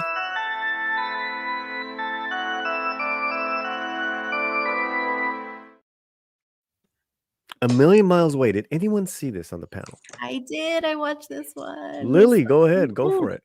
So this one, my sister again told me to watch this because my little nephew, who's 9 years old, wants to be an astronaut. And she's trying to instill in him that, yes, you can be whatever you want to be. You have to work hard for it. So she made him watch this movie just to give him a little bit more motivation. So I watched it as well, and it's a really great movie. I wish they made more movies like this. Yeah, I mean, this is an incredible true story of a son of migrant farm workers that became a NASA astronaut after what, 11 tries? Hmm? Yeah. Yeah. And Michael Peña's in it. For me, Rosa Salazar, oh man, I couldn't get enough of her. She plays the wife. Again, wonderful story, wonderful true story, very well made. Very well made. I believe a Latina director. So, you're getting all this representation, but these movies are, on the whole, very entertaining. From Eva Longoria to this female director, to even Carla Forte that did Mickey. You're seeing talent rise, and that's what I love to see, is that the talent rising in the industry, whether it's independent or through the studios, it's being recognized, it's being noticed. And this is this was a really riveting story. So yeah, number 5. Right. Good job. I didn't even know you saw it. Yeah.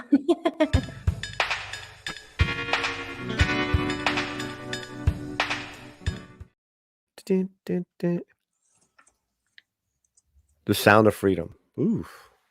Oh, yeah. Yeah, that was heavy. Heavy. I saw this one as well too. Yeah, I think The majority. I think if any of these films, I mean, obviously Spider-Man and Sound of Freedom, a lot of the big channels are familiar with these two, whether they loved them or ragged on them. Sound of Freedom, though, is technically a Latino film. Yep. Written and directed by a Mexican, produced by a Mexican, starring mainly Latinos. Movies mainly in Spanish. Yeah, filmed in Colombia. I mean, and co-produced, yes. So Fox Columbia. So that's why this is here.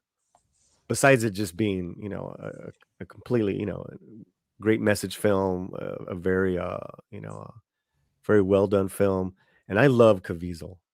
He was incredible again. You guys have any thoughts about this film? Yeah, I mean it's an important film. I think it's one of those films that you should at least watch once, and it really should have elevated, I guess in the minds of people how successful a Latino film could be, but it just felt like none of the usual subjects or whatever picked this up as a Latino film. They all were going for a different vibe on it altogether, and this is another brown on brown crime. Just because Big time. Verástegui is not popular with certain types in Mexico, that that they wanted to tank this film because of that. So it's like, Correct. and you talk about that all the time, about Yep. how separate from the art from the artist, and nobody did that on this one, at least on our side. So a little in-house, what we're talking about here, guys, is, like I have told you guys, if you buy into this film, like just being like just heavily, got it. So it's so Latino. Why wasn't Latino Hollywood praising this film? And you know why? Because it's not a Latinx film. It's not their agenda. It's that they don't agree with the politics of the producers, of the people behind the film. And I say, who cares? Watch the film, then judge. I had people who to this day still haven't seen the film, or because, oh man, that's QAnon propaganda. Yeah. Yeah. Oh my gosh. You are off your rocker, man. Yeah. Get a clue. It's crazy. It was the same thing with Bella, Okay, let's move on. We are up to 3. number 3. Here we go. Number 3. Production.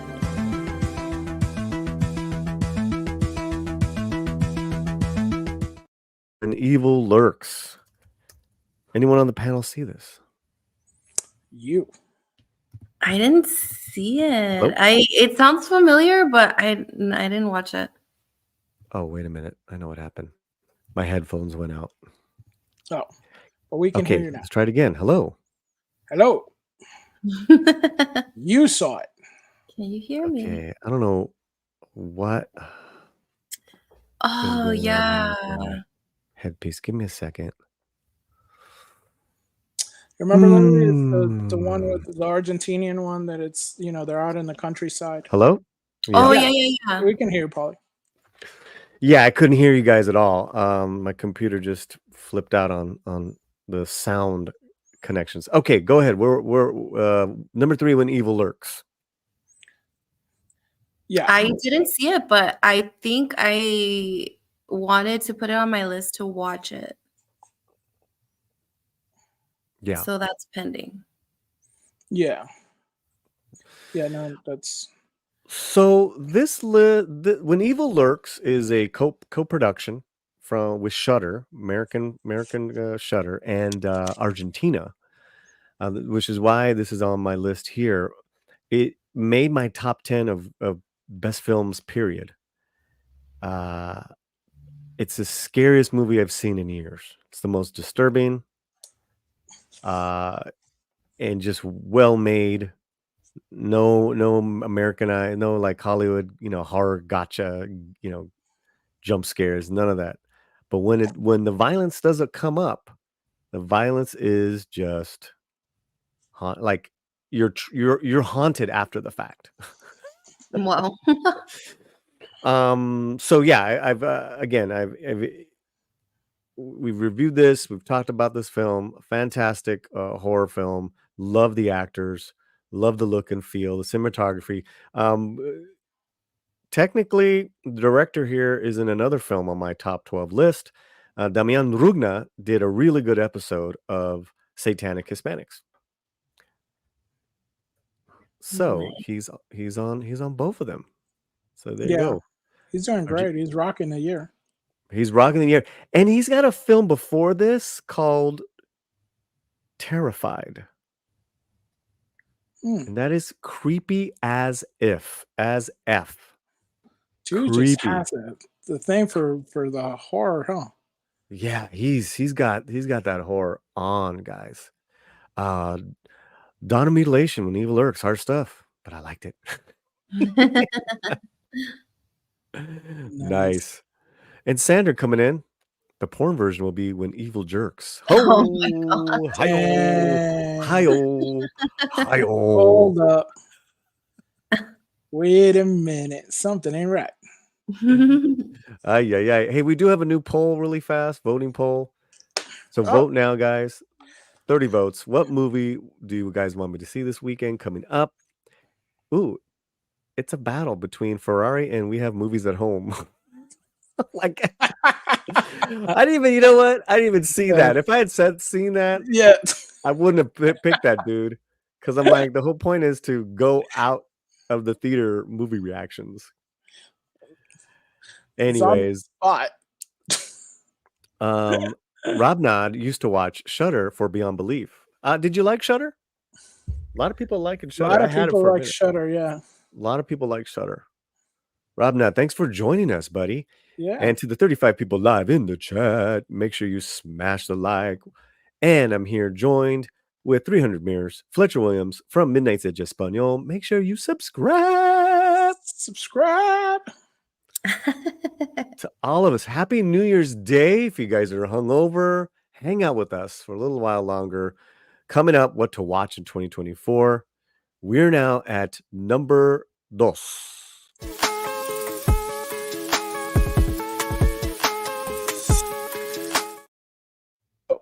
Yo, spitting facts.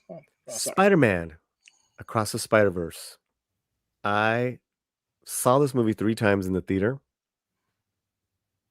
I don't care what anyone says. I don't give a shit who Miles Morales is. I don't care. What I care is I had an amazing time with this movie.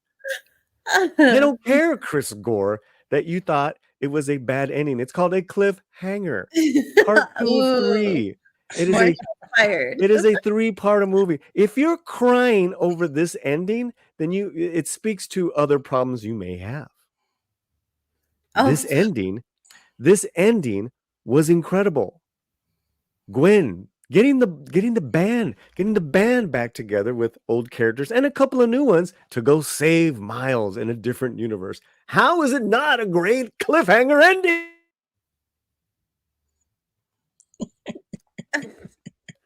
Oh no. Oh no. Here we go. Because when we walked out of the theater that first time, Chris Gore's mouth was on the floor. So, yeah, exactly. Dude, Gwen is the drummer. So is Gonzo. The drummer gets the band back together. Amen. Eat more tacos. And he's gone. Yeah, I thought Polly had left us on a cliffhanger. Yeah. Oh, did I freeze? Yes, you. Yeah, it's not a cliffhanger. It's just you run out of tape. Bud says, wasn't able to finish Blue Beetle. It was so bad for me. You know what, Bud? You try to watch it. You didn't like it. That's your opinion. It's all right. I can't knock you for that. Yeah. At least you tried it. Some fools didn't even go. Some people, we won't name any names. They don't watch what they're talking about. That's true. They don't watch what they're talking about. And I will say this, Bud, good to have you here, Bud. Good to have you here, bud. I have gotten so many people coming to me after seeing Blue Beetle on Max saying, I loved it. Why did I listen to the naysayers? So there you go. What are you going to do? What are you going to do? What I are you liked, gonna do? yeah. Awesome One, Spider-Verse, despite the drama around Miles. It's a badass cartoon. It's incredible animation. Literally different styles of animation in the same frame. Each viewing that I saw it got better and better. And I really appreciated the little ethnicity and cultural components they put into the film that they did not have in the first one. Yes, that's true. Yeah. Rob I Knight. I'm never not saw a, the first one, so I didn't watch the second one. But maybe I'll go back and I'll just watch both of them. I mean, See how. at this point, you might as well just wait till the third. Yeah. Really, listen, it is up to you. Again, it's my number 2. Fletcher, you see this one? I saw saw parts of it. I didn't watch the whole thing. I saw certain things on it that didn't tickle my fancy, so I was like, I'm gonna pass. You need to start. You need to finish watching films for this channel, just so you know. There's certain things in it now. Yeah. Oh, Rosa Parra's here. Oh, hey, Rosa. Okay, Rosa finally saw Anatomy of a Fall. I want to know. Oh, did she? Did she fall into it? She was in a movie tailspin yesterday from her tweets.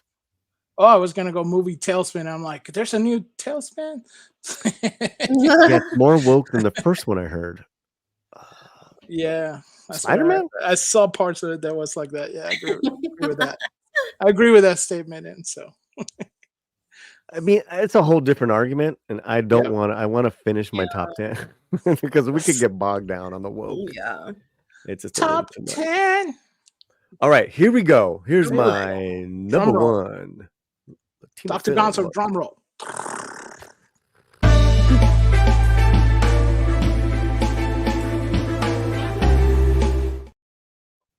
All right, it is called American Homeboy. It is actually a documentary that was released in theaters in August and September independently.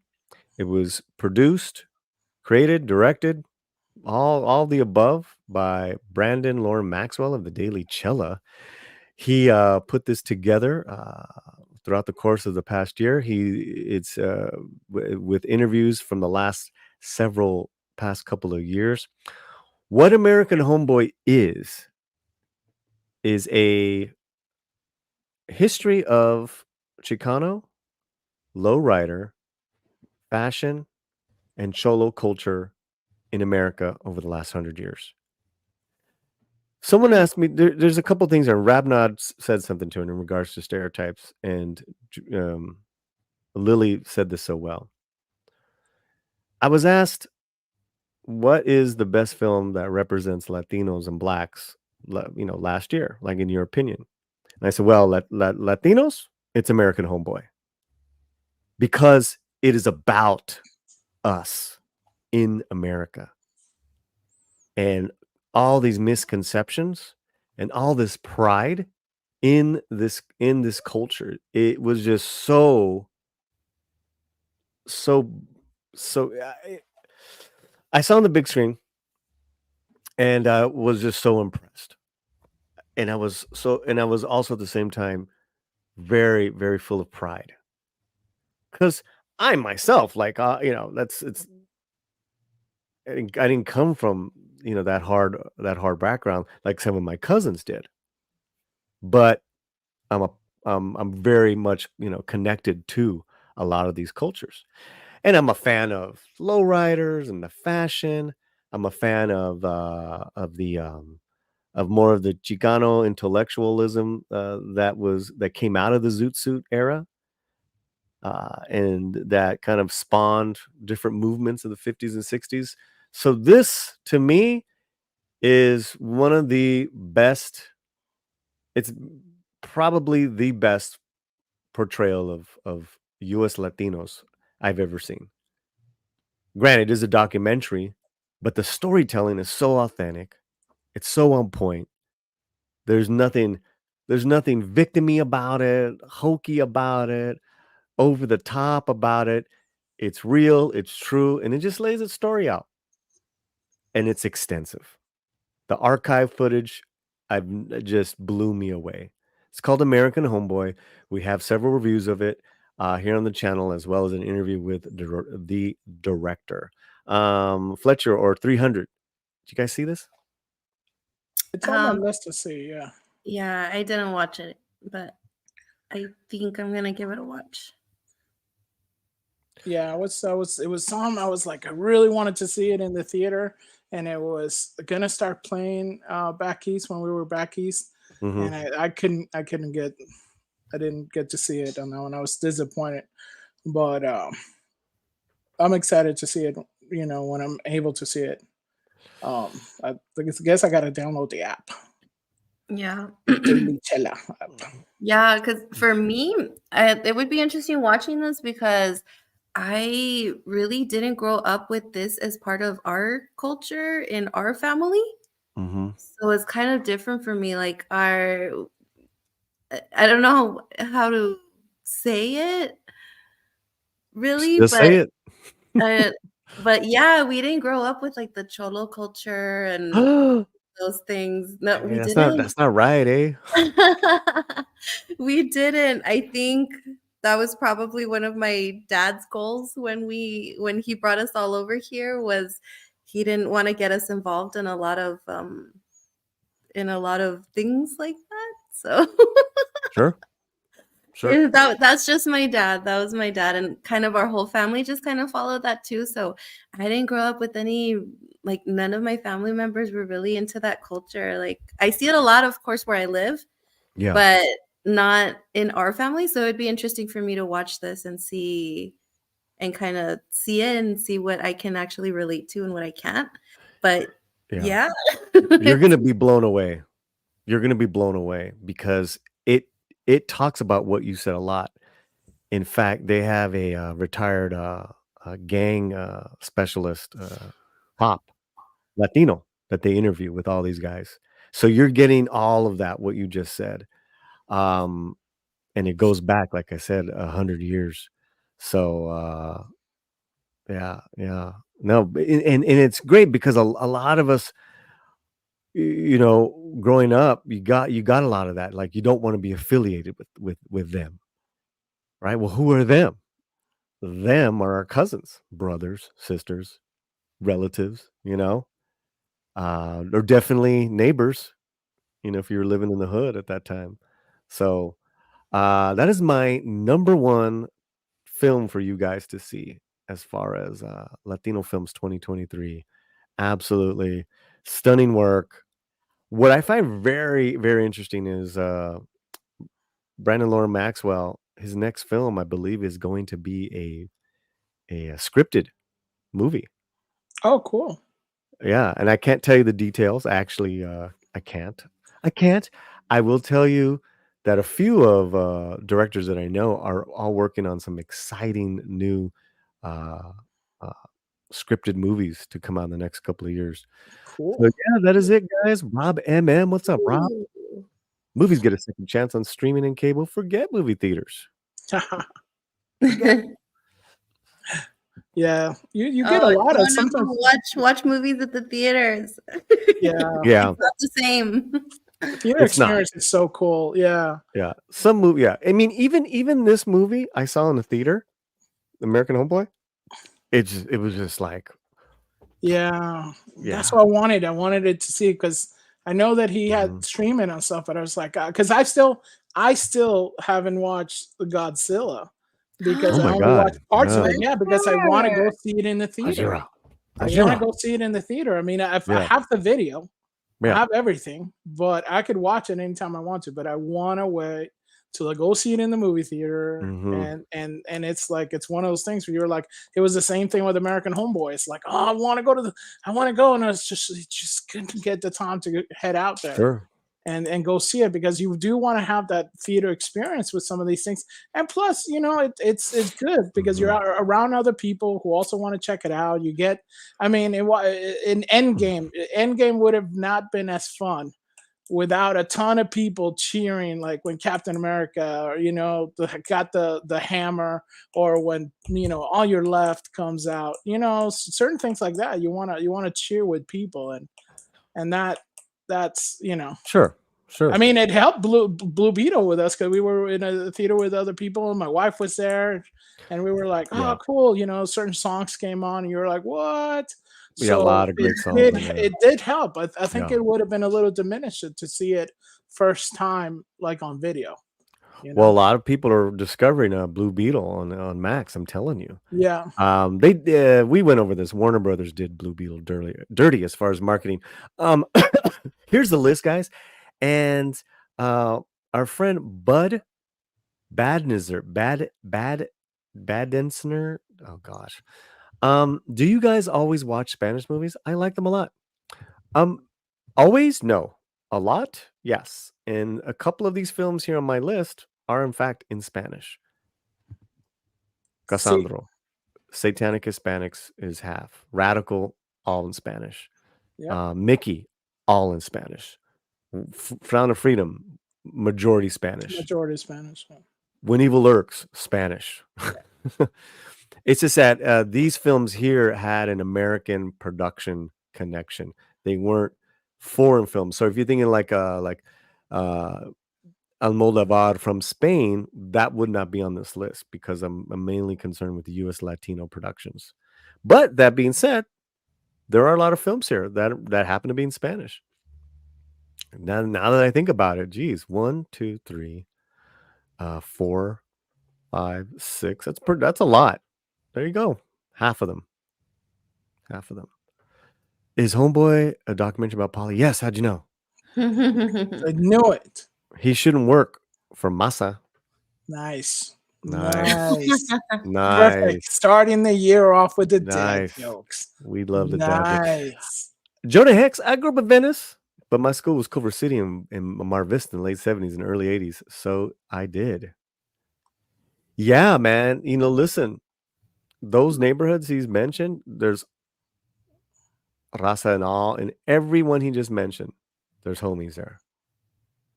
In Mar Vista, West LA, I grew up on a nice area in West LA because, my mom didn't like East LA. Well, you know what? Correction. She hated East LA growing up. She saw no reason for me to be raised there, and that was her choice. So she made the choice. Boom. We went to the other side of town. But, yeah. And sorry, just getting to this, Mr. Brown Alliance. Latino Slant, Happy New Year, sir. We need you on the Sunday show in the new year, amigo. Hell yeah. Dude, I love Brown Alliance. You guys checked him out? Yeah. I caught a few of the things with Little Platoon Drinker. Correct. Yeah. Nice. What happened here? Let me see. Anytime we'll make it happen, and we need to get you on here. We need to talk. Oh man, they had their best of list. They were going through it yesterday. Man, these guys were like how we are with Latino stereotypes. Right. They were just ripping Doctor Who apart. Oh my gosh, Doctor Who. Because that's like their, that's their TV show. For 50 years. Yeah. Right? Doctor Who's been their thing. Yeah. Longer than we've been alive, that show's been on. Yeah. It's crazy. And they literally pay for that show because they have to pay for TV license in England. So they're literally paying for that garbage. That would make me extra angry. Right. But it's a really good channel. I've been a lurker for so long. And then like recently I've been like, hey, what's up? Dr. Y. I don't know why Rob not. Yeah. Dr. Y. Doctor Who cares? It's saying you know what? I had my wife watch like a little bit of an episode because I wouldn't subject her to that. Yeah. Old school Doctor Who is fine. New school Doctor Who, oh my gosh. She was like, what is this? And I'm like, it's just bad. Well, we're happy that we're happy that Brown stopped on by, and we're happy to over 40 people still live in the chat with us. Make sure you are subscribed to not only the Latino Slam, but Lily, 300 Mirrors, Fletcher. Follow them on. Let's get their links up going up on Twitter and all that good stuff. You guys are awesome. Okay, we got one more big segment to do, and then we can wrap it up. You still got a few minutes for us, Lily? Yes. Yeah, she's get an apple, get some. I know. I need a plan to have like snacks here with me. Yeah. Yeah. All right, guys. This should be a lot of fun. What movies are you looking forward to in the new year? Nice. We have here the movie release dates. Every major film coming out next year. You know what? I have a feeling I need to refresh this. Because stuff always be changing. It's funny they Nice. have those three up there as Right. what is that? Dune 2, Deadpool 2, 3, and Furiosa. Yeah. I mean, I'd say for sure.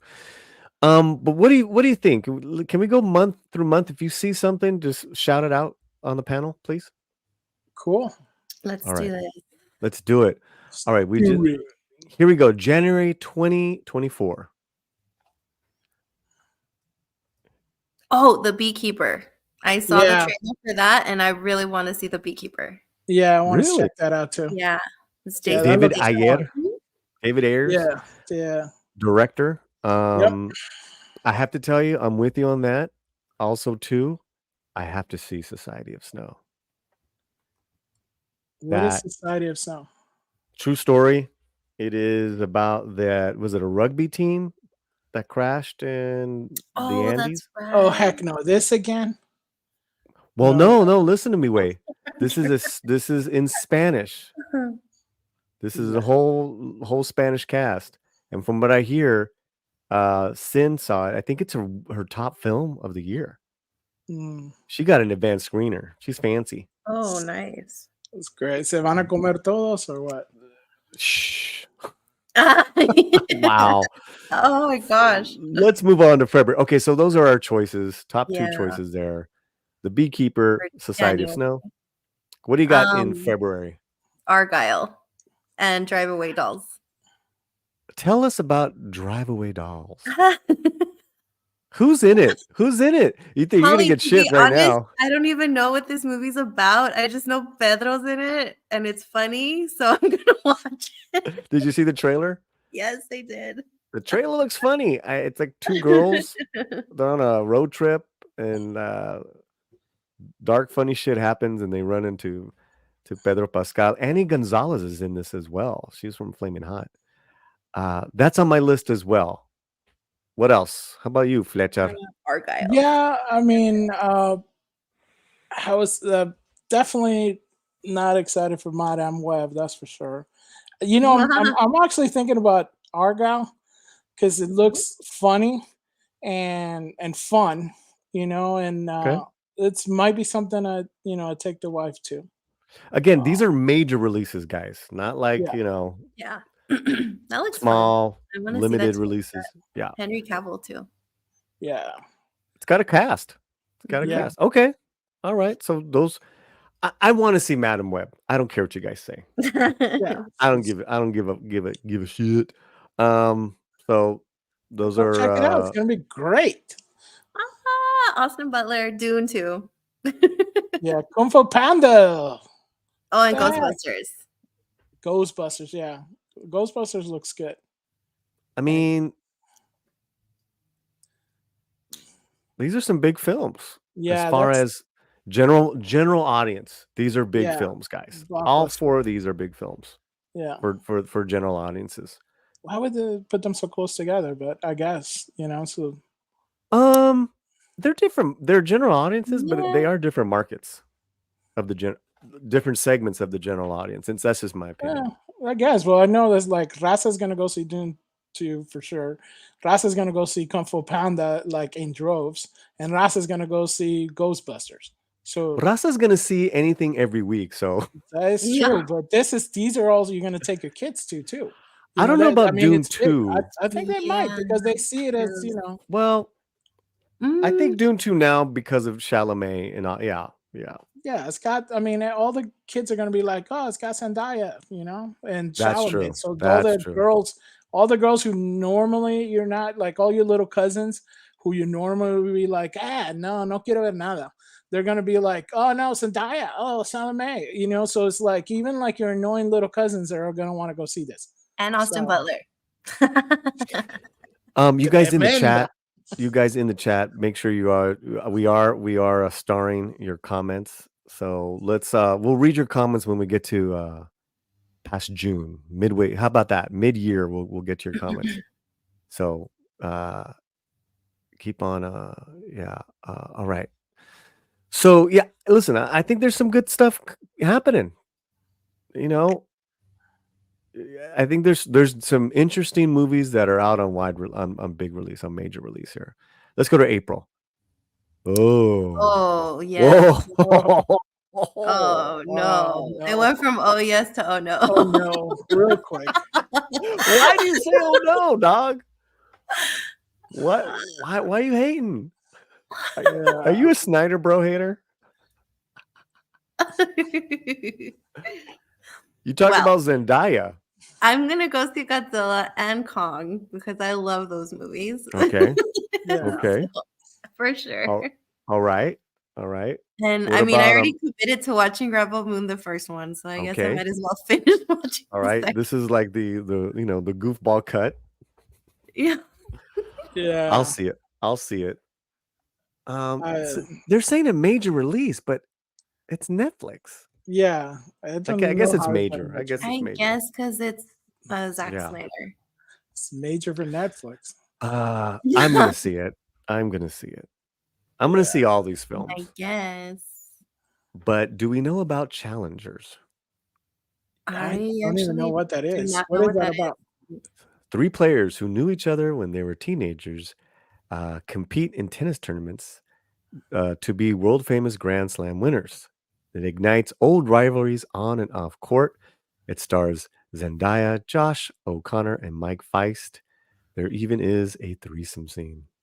No. Oh, okay, no. No. What? No. Yeah, that's What do you mean, no? It's a heck no. No Wait, way. you just talked This is about gotta- Zendaya and Dune 2. No, Oh my I'm just God. saying. No, I don't like Zendaya. No, but what? Okay, but we're talking about Oh, I who's can't stand who's it. gonna go see this, dog? Are people Nah. gonna go see Challenger? I don't think so. I think No? this is more like art house type deal. That's art house. Oh no. I know Tom Holland's definitely not gonna watch this. Yeah. Yeah, that's for sure. That is No. So- sure. Yeah. No thanks. I see it more of like a return to Hollywood being risque No. with the No. romance. We need some of that. No. No, which is No. which is weird because she's billed as like a kids brand, and then they do stuff like this that you're like, come on. Zendaya's a kids brand. I never Yeah. got that. Oh I yeah, never got because she's Well, on she started Disney. on the Disney Channel. Yeah, Yeah. she's I don't Disney watch Disney Channel. Channel. I'm Right, a but normie like that's what that. she is. Yeah, but clearly she's not now.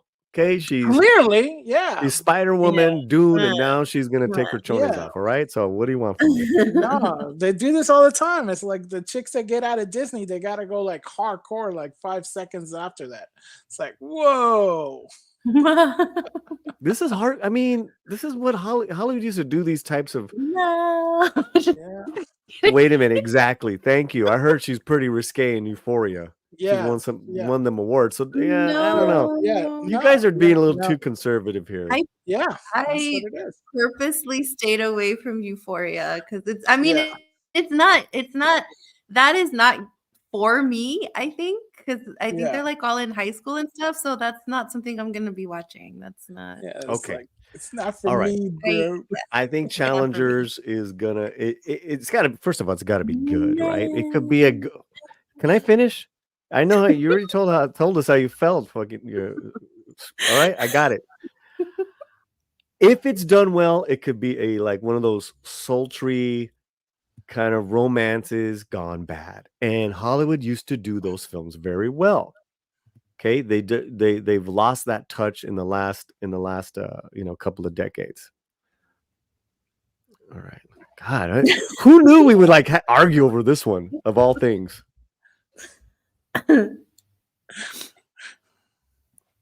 Did I piss Fletcher off? That's it. No, I know. how dare you? Wow. So Wow. early in the year too, in the month. Day one, man. Yes, Day one, like- vato. That's Day one, vato. No manchen ways. No. Yee. Okay. Gotta spice it up a little bit, Holmes. Let's see No what way. else we're Got Okay, spice let's at go on. home, that's it. Let's go. You're a home. Well, I don't want to get into a bag contest here, right? May is my birth month, so we better get some. Oh, okay, yeah, Whoa. the Fall Guy. Whoa. Yeah, Fall Guys looks fun. I'm gonna watch that like a million times. Yeah, that looks fun. I think that's gonna be a good time. Why are you gonna I'll watch that a definitely take million my wife. times, dog? Ryan Gosling's in Ryan it. Gosling. Are you like, is Ryan Gosling to you what Cavill is to that Star Wars girl? Maybe. Lord Thoth, I said sultry romance gone wrong. They used to be able to do those really well, like You see, everyone Basic does. Instinct. Come on, y'all are just too.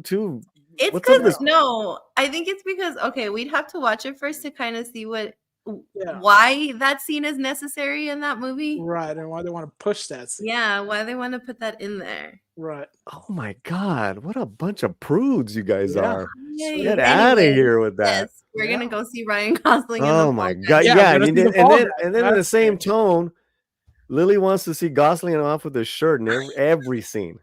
Yeah, but at Every least he's scene. off with his shirt. It's not with 3 guys or something. Calm down, Random dude. scene. You know what? Listen. I'm trying to respect you, right? Let's move on, Fletcher. It's just it's a fictional threesome. Oh my God. Okay, Didn't you we say got. it was based on a true story? No. Oh, I don't know. Is it? Oh, okay, Oh. no.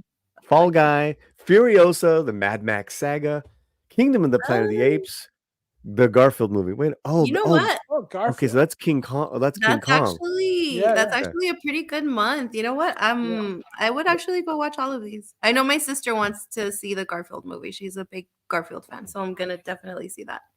What's I mean, Furiosa rated? But look, you got Furiosa going up against the Planet of the Apes, man. Same. I Same would thing. probably go watch Planet of the Apes over Furiosa. I would watch the Garfield movie overall. Oh God, That's gonna be great. I'd watch Challengers for the 5th time. I'm still gonna be watching the Fall Guy. So Yeah, I would like Fall Guy and That's correct, Garfield yeah. movie. That's for sure. Those are guaranteed. See? oh my gosh, yeah. Look at this punk. Yes. Here he yes, is. That's what Here it he is. is. You know what? You're getting an invite. Screw that. Oh, it's I'm inviting genuine. El Mero Mero Pachanguero. Dang. I'm inviting homeboy. Because no, this is his thing here. This is his, it's our thing. We're not just talking about, Spanish stuff. Here we go. Where are you? There The you Fall go. Guy. Fall Guy. Fall Guy's The Fall I think Guy. Fall Guy's Ollie, pretty good. it's because you haven't gotten into the memes that like Ryan Gosling is all of us. He represents us all. He's enough. He's What? not- Listen, just Yes. because you walk, listen. You know what? No, Listen, May looks good. May looks like a lot of fun. I will go see in this order: Planet of the Apes, Furiosa, then the Fall Guy. And Garfield. I'm not going to see Garfield. What? Wow. Why? That's gonna be Crazy. so good. It's crazy. Wow. All right, Tom, you got an invite. Get your booty on over. June 2024. Ballerina, yes. What is Ballerina? Inside a Out, genre. Quiet Place 2. Oh, Ballerina, is that the spin-off of John Wick? yeah, it's Yeah. Ana de Armas. Ew. Yeah. Oh, okay. That's Now's my probably the time. only Now's one my I time. check Shoo. out. Shoo. Well, she's in Ryan Gosling's movie in Blade Runner 2049. Ah. She's in our intro of the show every time we go live. Just so you know. The woman dancing at the end is Ana de Armas. Ana. Yes. Okay. All right, we got some star stuff. So that's the first part of the year. Yeah. Oh. What? What, Rosa? Whoa. What? You're crushing Lily's corazón right now. Wow. No, because I love him, Wow. so I'm good. Wow. He's Okay, what are you guys good, thinking though. of? He has so Shots many were great fired. movies. Chat's on fire. Panel's on fire. Panel needs to Fletcher's chill. on fire. Hey, wait a minute. Isn't Roadhouse coming up? When is that coming out? I don't know, but we're just going We'll over see. major releases. Okay. That is So a major where are we release, at? isn't it? It's got Jake Gyllenhaal in it. all right, well, let me read these guys. Let me read because people are we've started a whole bunch. Yeah, here. everybody's on fire right now. This is an old one. Darth, I always vote tacos, Polly. That's always Then just posted my own list for 2024. There are some I hadn't heard of, and they look interesting. Well, thanks. Well, that's our job here at the Latino Slam. We can't do the same stuff everyone's doing. Do you understand me, guys? We can't. All right. Oh, I wanna gosh. hear it. Everyone's all quiet. We're letting you shine. Penny, Beekeeper, Statham. Yeah. All right. Yeah, that's All gonna right. be fun. All right. Dominguez is in the house. Argyle, Dune 2, Sonic 3 are films I'm looking forward to seeing in the theaters this year. There you go. Yeah, there you go. Yeah. There you go. And listen, the slant is going to make sure you guys see. We recommend films that you probably are going to miss, just like what we did with the 12 Latino films. Deadpool. What's up, Mando? Society Snow and Spain entries into the Oscars. Potential favorite to win since Anatomy of a Fall wasn't selected by France. Yeah, they jacked up. I can't Wow. believe they did that. Society of Snow. Here's the interesting thing. It's was it J.A. Bayona, who is a beautiful filmmaker. From right here, it's a beautiful looking film. He did talk about tsunami. He did that movie Impossible with Naomi Watson. Oh, okay. Yeah. So, okay. Thanks for that info, Rosa. Bud Santiago Segura is a great actor. Who is that? Where's he from? Look it up. Spain, I believe. Julissa Witz. Is Santiago in Society? Can you find out for me? Okay. I want to see Madam Web too. I like the trailer. Yeah, shoot me. But had some See, cuties in Pauline, the. somebody agrees with you.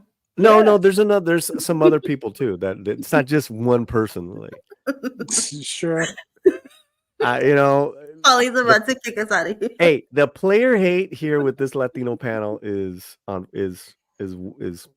can get pretty hot here. No, it doesn't look like he's in Society of Snow. Oh, okay. Find something else that he was in there recently or something. Rosa Parra, by the way, just finished watching ISS, International Space Station, opening January 19th. Not a bad film. Well, it's not a major release. It wasn't on our list here. I want to see that too, though. It looks good. But if she says it's not a bad film, it means it might be pretty bad. It's not a. I mean, she doesn't like Ryan Gosling, so. Oh, is he in it? No, but I'm saying. you're just hating on her. Yeah. Wow. Now it's time for the hit back, says Billy. Beekeeper 2. No, guys, I love Rosa. Dr. Gonzo, this is a female. There is a female Mexican Spider-Man in Madam Web. Isabel Merced in Madam Web is also known as Araña in Spider-Girl. Yeah, Isabel Merced. See, me and Doctor are gonna go see this movie. Forget y'all. Good. Yeah. Y'all be by yourself probably in the movie. Yeah. Don't worry, you'll get the theater all to yourself. Kung Fu Panda 4 into the Pandaverse. There Ha! you go. Now you're talking. Hi-oh. That's the dad one of the day. That's gonna Dawn of Mutilation. Problem is, Madam Web should be old. Yeah. Yeah, it that's says true. it's in the Weird. name. Hello, nurse, and good day, everyone. Hello, nerd. That's to Lily. Nice. Hello. Animaniac. What's up, Cavatino? Rabnod. Garfield looks good. See, Garfield. Garfield. Well, go have fun. Bunch of screaming kids watching the movie with you. And it's Ugh, Chris no, Pratt. no, thank you. Tree Rock. Planet of the Apes looks like a good movie to take a date to. But Make sure they like that type of stuff, or else it's not going to be a good time. Make sure you can't just be like a someone you don't know.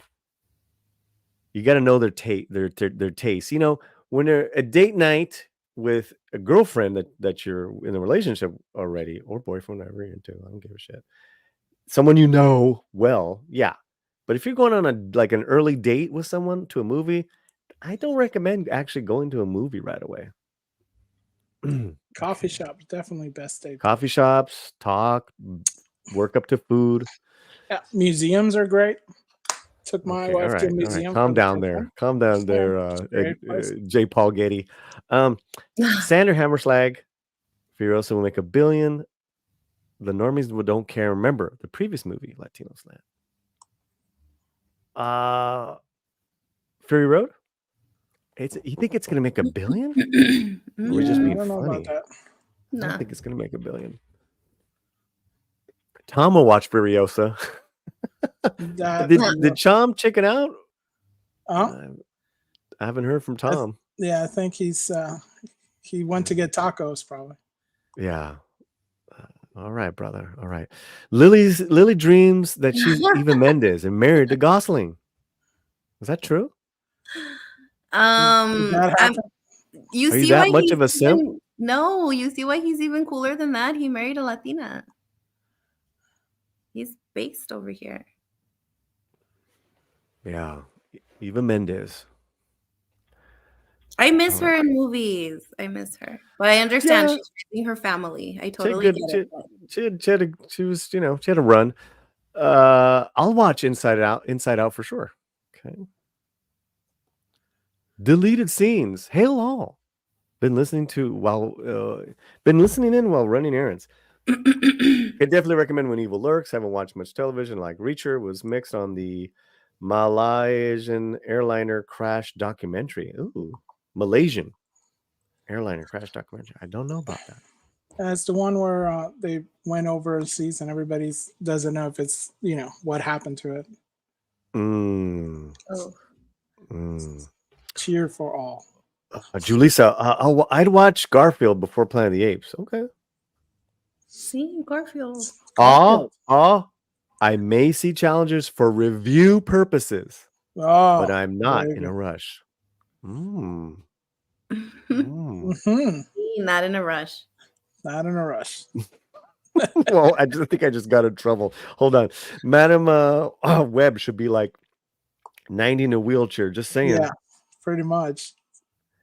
I'll try to hop on in. No promises. Hey, it's there for you, Tom. Rosa Para. If I say a film isn't bad, it's probably bad. All right, I see how it is. Peace and love. Take care, y'all. Oh, Rosa. What's going on? No, that was all Polly. What? Whoa. Shots fired back. No, actually, it wasn't shot fired back. It's Rosa's like, pull, spin, grenade, throw. I mean, she's out of here. Yeah. No, listen, first of all, don't go. I'm like you. I give a lot of movies a benefit. That's what I meant.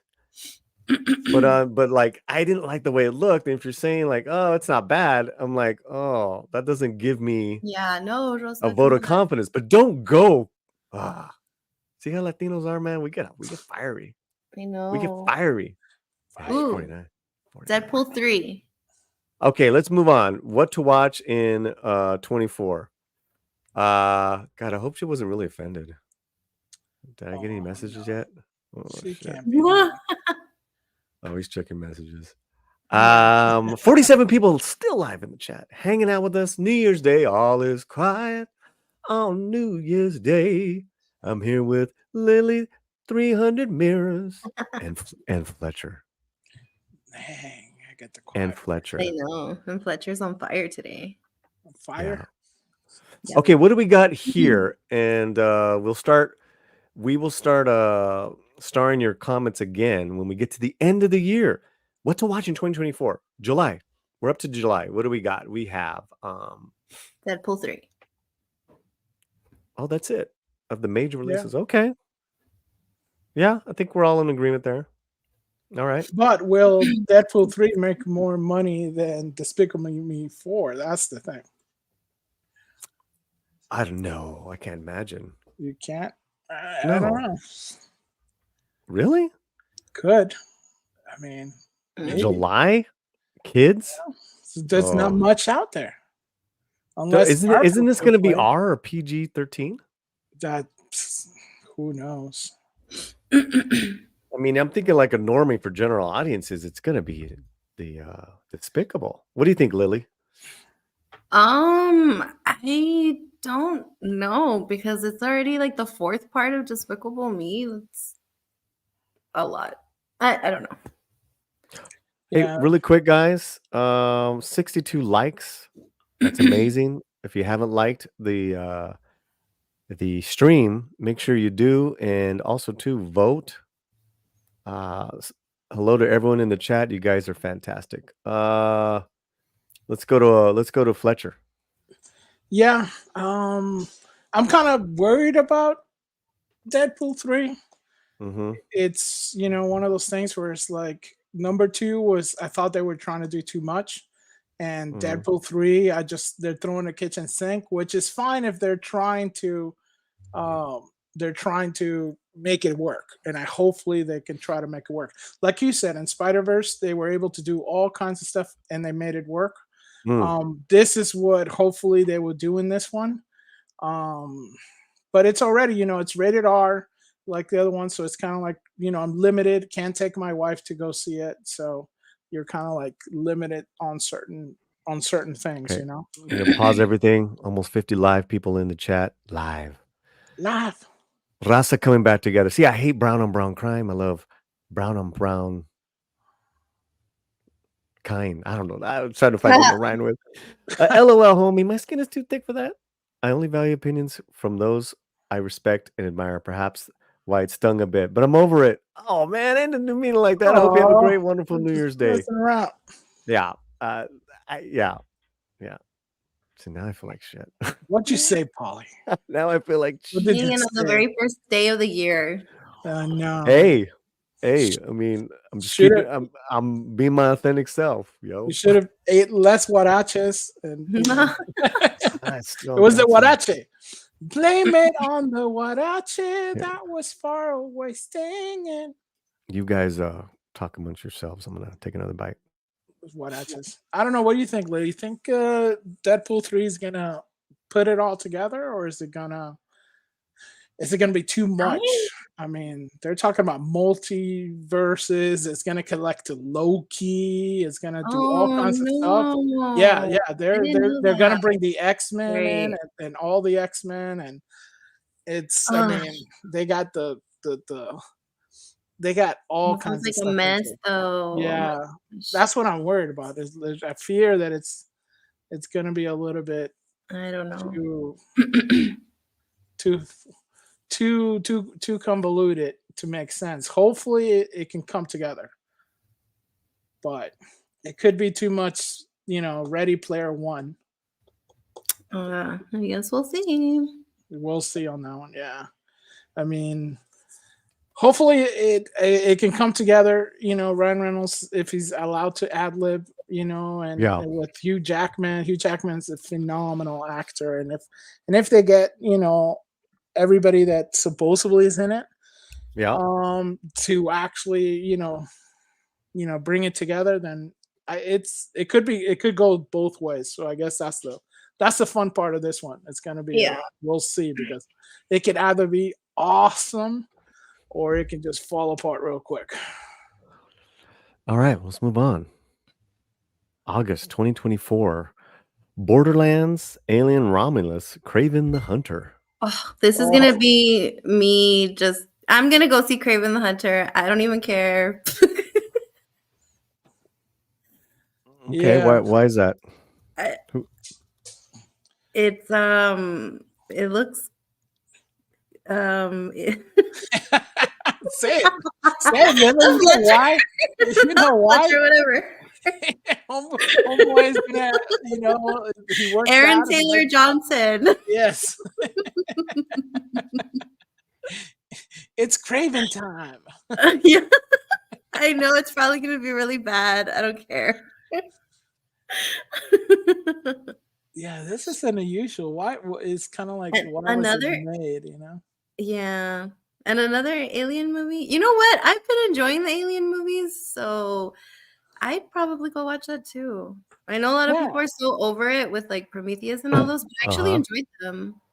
And I think they're doing a TV show, aren't they? I heard that they're, I guess, doing like a TV show. So I'm interested. Would the TV show connect somehow with the movie or something like that? So I don't know. And Borderlands could be interesting. You know, it's based on the game, so It's based on the game. so It's an Eli Roth yeah, direct. You Oh, I know, like Eli Roth.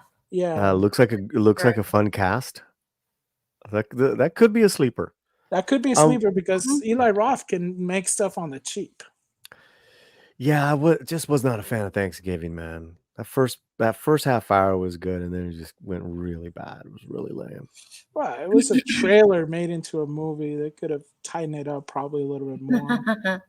That's for Yeah, sure. I just thought that first 20 minutes was just so creative. Then it just went It really just went plain. downhill. It just went, you know, obvious. Right. Okay. And that one was a trailer. This one is an actual game with actually like There'll be with more an stuff actual to pull story. from. So there'll be small stuff to pull for. So hopefully he can wrangle it in. Because what was his? I mean, he did Thanksgiving, but he did something else before that was pretty well received, wasn't it? I forgot what he did. It's done a couple things. Yeah. Yeah. So I mean, he's able to go back and forth. So we'll All right. see. We'll see. Okay, let's move on. September is my birthday month. Beetlejuice. And right for my birthday, Beetlejuice Oh. 2. See? Beetlejuice too. You see, we're all getting what we want for We're our all birthday. gonna, yeah, there you go. You Jenna know, thought of you. depending on what kind of Tim Burton shows up, I'm a little scared about this movie. But from what I hear, there wasn't any production, drama, Right. and you have Jenna. It is completed. Yeah. But yeah. Yeah. Clifton D, I need to do this. I need to sleep. See y'all later. Later, Clifton. Get some rest. Happy New Year, brother. Yeah. Happy New I mean, Year. I'm less worried about Beetlejuice 2 than I am more worried about Deadpool. Because I figured, Tim, even on this rough, he's able to kind of paste something together that's linear. But and it's a great cast. And if they're bringing the actual animatronics back, which I heard they were going to, so it's gonna be a real cool throwback. I think for new kids, it's gonna be fun to see it. I mean, if I was the theaters, I would definitely start showing Beetlejuice, like before it, Wouldn't that be cool? Like start a little bit like maybe like a week or 2 weeks before it or something. Show do Beetlejuice and then play this one. I mean, Beetlejuice has such a following, but yeah, Yeah. maybe they do a limited run in the theaters. That would be Yeah. I probably would go. I think more of that creative releases is good for cinema. Yeah. Lily, how about you? What do you think? I mean, everything I've seen so far, I'm interested in it. I love Beetlejuice, the first movie, and the fact that they got some of the original cast back is awesome. So hopefully, it'll just be great. Yeah, I agree. Looking forward to it. Okay. All right, moving on to the fall, October 2024. Here we go. Joker, Fool Ado, Smile 2, Terrifier 3. Terrified 3. What are So your this is thoughts, funny guys? because it's Joker 2, Smile 2, and then Terrifier 3. 3. Oh my gosh. That's great. I'll probably watch all 3 of these. I actually want to see them for different reasons. It's an interesting week, that's Yeah. for sure. I don't know. I might check out Joker. I don't think Smile needed a sequel, so hopefully Mhm. they didn't mess it up because I actually enjoyed that first movie a lot. Mm-hmm. And then Terrifier 3, I mean, I'm a fan of the movies. I know they're so like crazy and unhinged, but for some reason I like them. That's right up your alley. Yeah, it's because the director, he's so like passionate about it, and like the way that he talks about his like these movies, I'm like, no, yeah, I love it when they really get into this stuff. Like he loves all his practical effects and just with the actors, and he's great with fans. So I like these movies. They're so unhinged. Yeah, and I think they're really smart the way that they release them because you're definitely gonna, it just seems like people might dress up, go to Joker, might what I mean? Then So you you can you see guys people can going to watch Smile. this type of violence, Terrifier 3, and as unhinged it is, Oh, I know. but you have a problem with Zendaya and 2 dudes. Yes, Yeah. definitely. Like, unfiltered violence, like completely appalling violence. Yeah, that's everywhere. That's literally like everywhere. Everybody getting blown off over something. Okay. But All right. but the nudity, no, man. Bunch of weirdos, man. That's not how it is. All right. We're No going way. into deep fall. We got 2 months left Deep here. fall. November 2024. Ooh. Venom 3, Gladiator 2, Gladiator 2. Oh my Oh gosh, my Gladiator 2. That's another one I'm gonna go watch like 20 million times. Wow. Venom 3 starring Tom Hardy and Gladiator 2 starring Pedro Pascal. Yeah. Mhm. There you go, Yeah. Lily. Yeah. There you go. Go ahead, Mandatory Lily. watch. You know. My year is great. I have Lily Austin Quise. I have Austin Butler in Dune, and then I get Ryan Gosling in The Fall Guy, and then we end the year with Pedro in Gladiator 2. So perfect year. Nice. Wow. That's a lot of it's funny because it's Wicked Part 1, so now Wicked is gonna be into 2 parts. Oh, it's backwards. Oh. Gladiator 2 and then Venom 3. Yeah. It's like, wow. It's gonna be a lot of gravity on that. Yeah. I'll probably watch Venom 3. I've enjoyed those movies too, and I like Tom Hardy, so I wonder I if don't it's gonna be tied to Craven. maybe. I don't think Gladiator needed a sequel either. So Yeah, I really didn't. Yeah. it really did not. So How are they gonna I'm do that? purely seeing this just Most of these films don't need second and third parts, but here we are. Here we are. Welcome. Okay. Yeah. and then Happy New Year, 2024. What are we ending the year with? All right. Dun, dun, dun. Yeah, I mean, all right, here we go. December 2024. Oh yes. Karate Ooh. Kid, Sonic the Hedgehog, untitled Jordan Peele movie, Nosferatu. Huh. I am looking forward to Nosferatu. Yeah. I heard good things about it too. Mm. And we'll probably check out the Karate Kid. We're big Karate Kid fans. Yeah, Karate Kid too. And Sonic the Hedgehog 3, of course. Sonic definitely has to. Yeah. I got major red flags with Karate Kid. Okay. Now, the fact that if they're going to separate it from the Cobra Kai universe, which from what I hear they are. They are? Wow. Yeah. Yeah. It's Jackie Chan and Macho, and then they're looking for a new talent to be the Karate Kid. Like, dude, you guys already had him in Sholo, and maybe any of the other kids we liked in Cobra Kai. Yeah, it was an easy alley oop. I mean, you finish Cobra Kai season 6 and then boom, bank that into a movie. But you're bringing back Jackie Chan. Hey, listen, I love Jackie Chan, but it's Kung Fu. It's not Karate Kid. It's not karate. It's the Kung Fu Kid. So that makes sense. I didn't totally hate that Karate Kid. It was just weird. It was different. And I'm a little sus because even Tom brought this up. What's going on with Cobra Kai season 6? Who knows? What's going on with Cobra Kai season 6? I mean, if I was Netflix, I would have rushed this sucker out. We need it, Yeah. But are they holding it back? Is it going to come out maybe a month or two before Karate Kid the movie? Who knows? So I have pause with that, and I'm kind of bummed out about all that.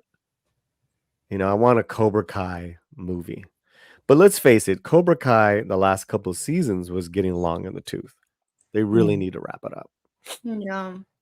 It was fun. The last couple of seasons are like, yeah, okay, it's fun, but they weren't like seasons 1, 2, and 4. Was it 1, 2, and 4? Those are my favorite seasons. Nosferatu, yeah. Right, Eggers. It should be different. It's definitely something to watch in the theater.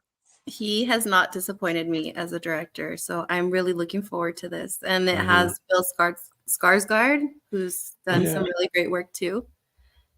The only one I'm not sure about is Lily Rose Depp. Maybe because I tried watching her. Who's that?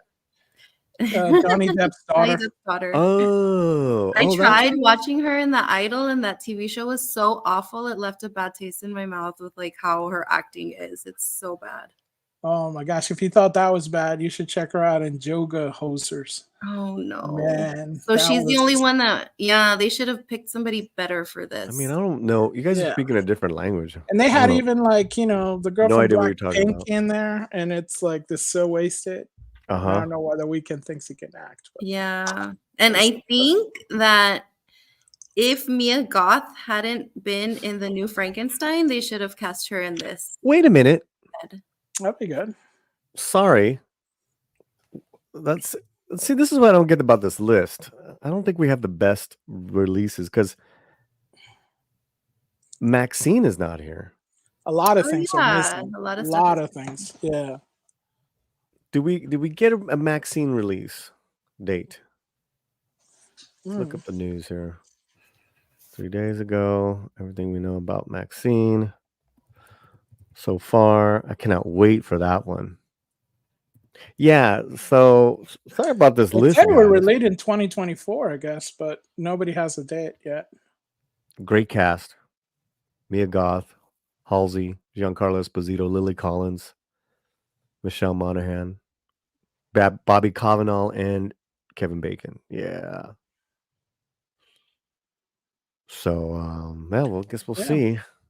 I guess, and weren't they billing If, Imaginary Friends is going to be like the and If also. Yeah, that's not in there. Yeah, they don't have the Lord of the Rings animation, Twisters 2. All right, I get it. Oh no, it's not a great list. I didn't say it was not a great list. I'm just thinking stuff that they might have missed. Man, you're like you're just putting me down, bro. It's like I'm sorry, bro. Putting me down.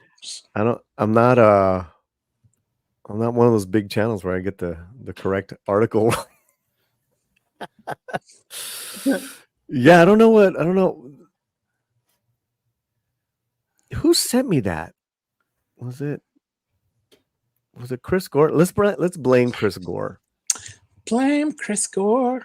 Yeah, let's blame Chris, the Frank Gore. Frank Gore. No, it wasn't Chris, it was Frank. It's Frank. It's gonna be interesting. It does seem like it's gonna be like an up and down year, it's just a lot of stuff that's out there.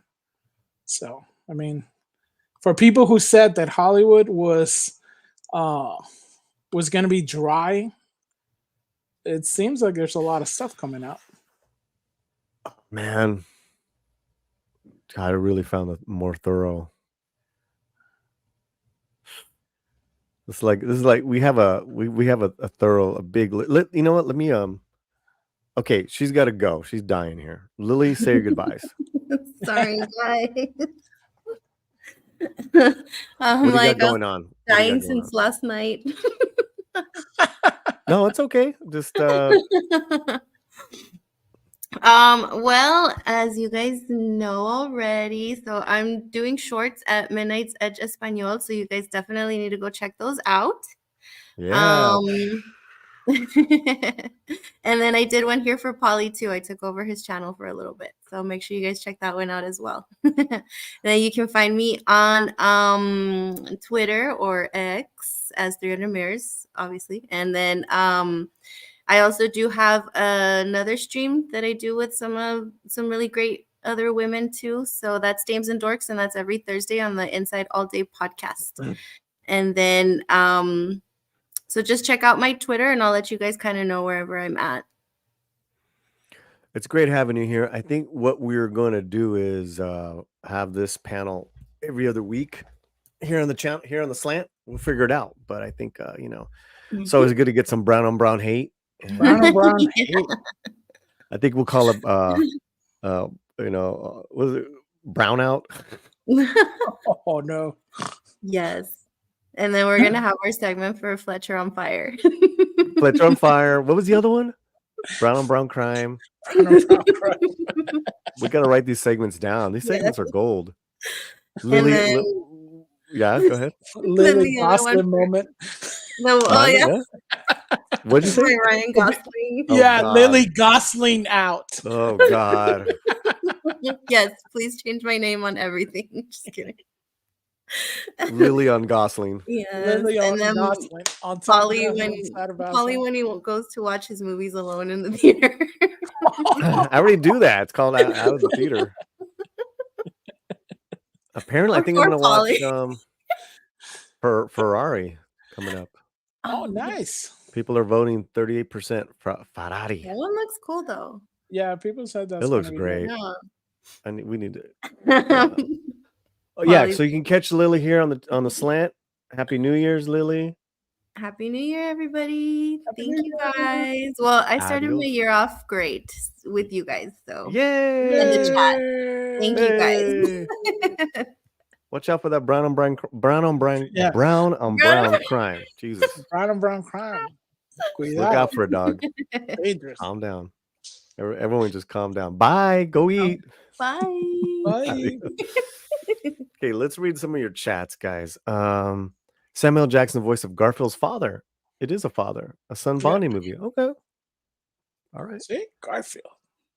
Deadpool 3, dazzling music. Might have dazzling music.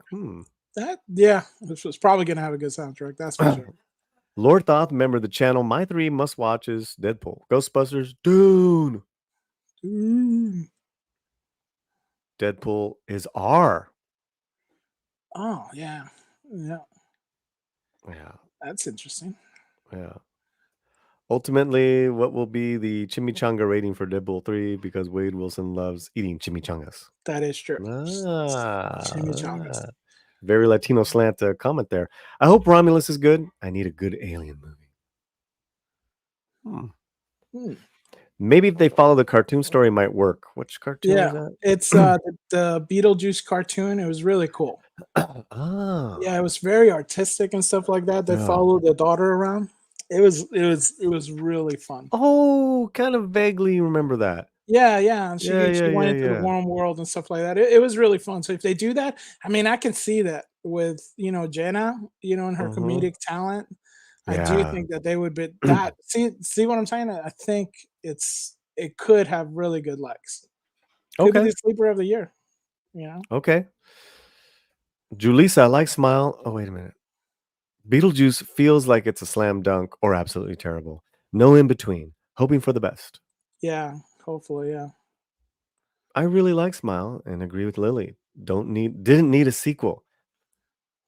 Yeah. I think when those horror flicks are like slightly successful, this is like automatic sequel. Automatic, yeah. It doesn't matter if they need it or not. It's like boom. Dawn of Mutilation. I have a problem with Zendaya, period. Period. Full stop. Awesome one. Venom 3 probably be taken over by a Gwen Venom. Oh God, okay. Nah, well, Ooh. that might be interesting. Gladiator is an UG. That it could be an UG. Could be. But it's a lot of good talent in it, so yeah, well, we'll see. we'll see. So no awards bait next year? Matt Yeah, that's Murphy. what it looks like. Well, obviously the snow Well, one is going to be award. listen, like I found this list, and this is really like incredibly thorough from Okay. limited to digital to in theaters. Oh wow. Yeah, so I think this is we can't go another hour with it. Like what I can do is a separate video. What I'll do is I'm gonna go through this whole thing, mark out The standouts or something. standouts, and then we'll get back to you. That's maybe an article. Oh yeah, LatinoSlant.com. got my Subscribe first now. article up there. We need to put some more up. Feels like they want to get in on Cobra Kai being so popular, but they're missing what made it great. They have a perfect cast if they wanted to make a new KK movie. I'm telling you, dude, they had that. It's called the Cobra Kai cast. Hush your mouth, Polly. Just because you're not into sequels.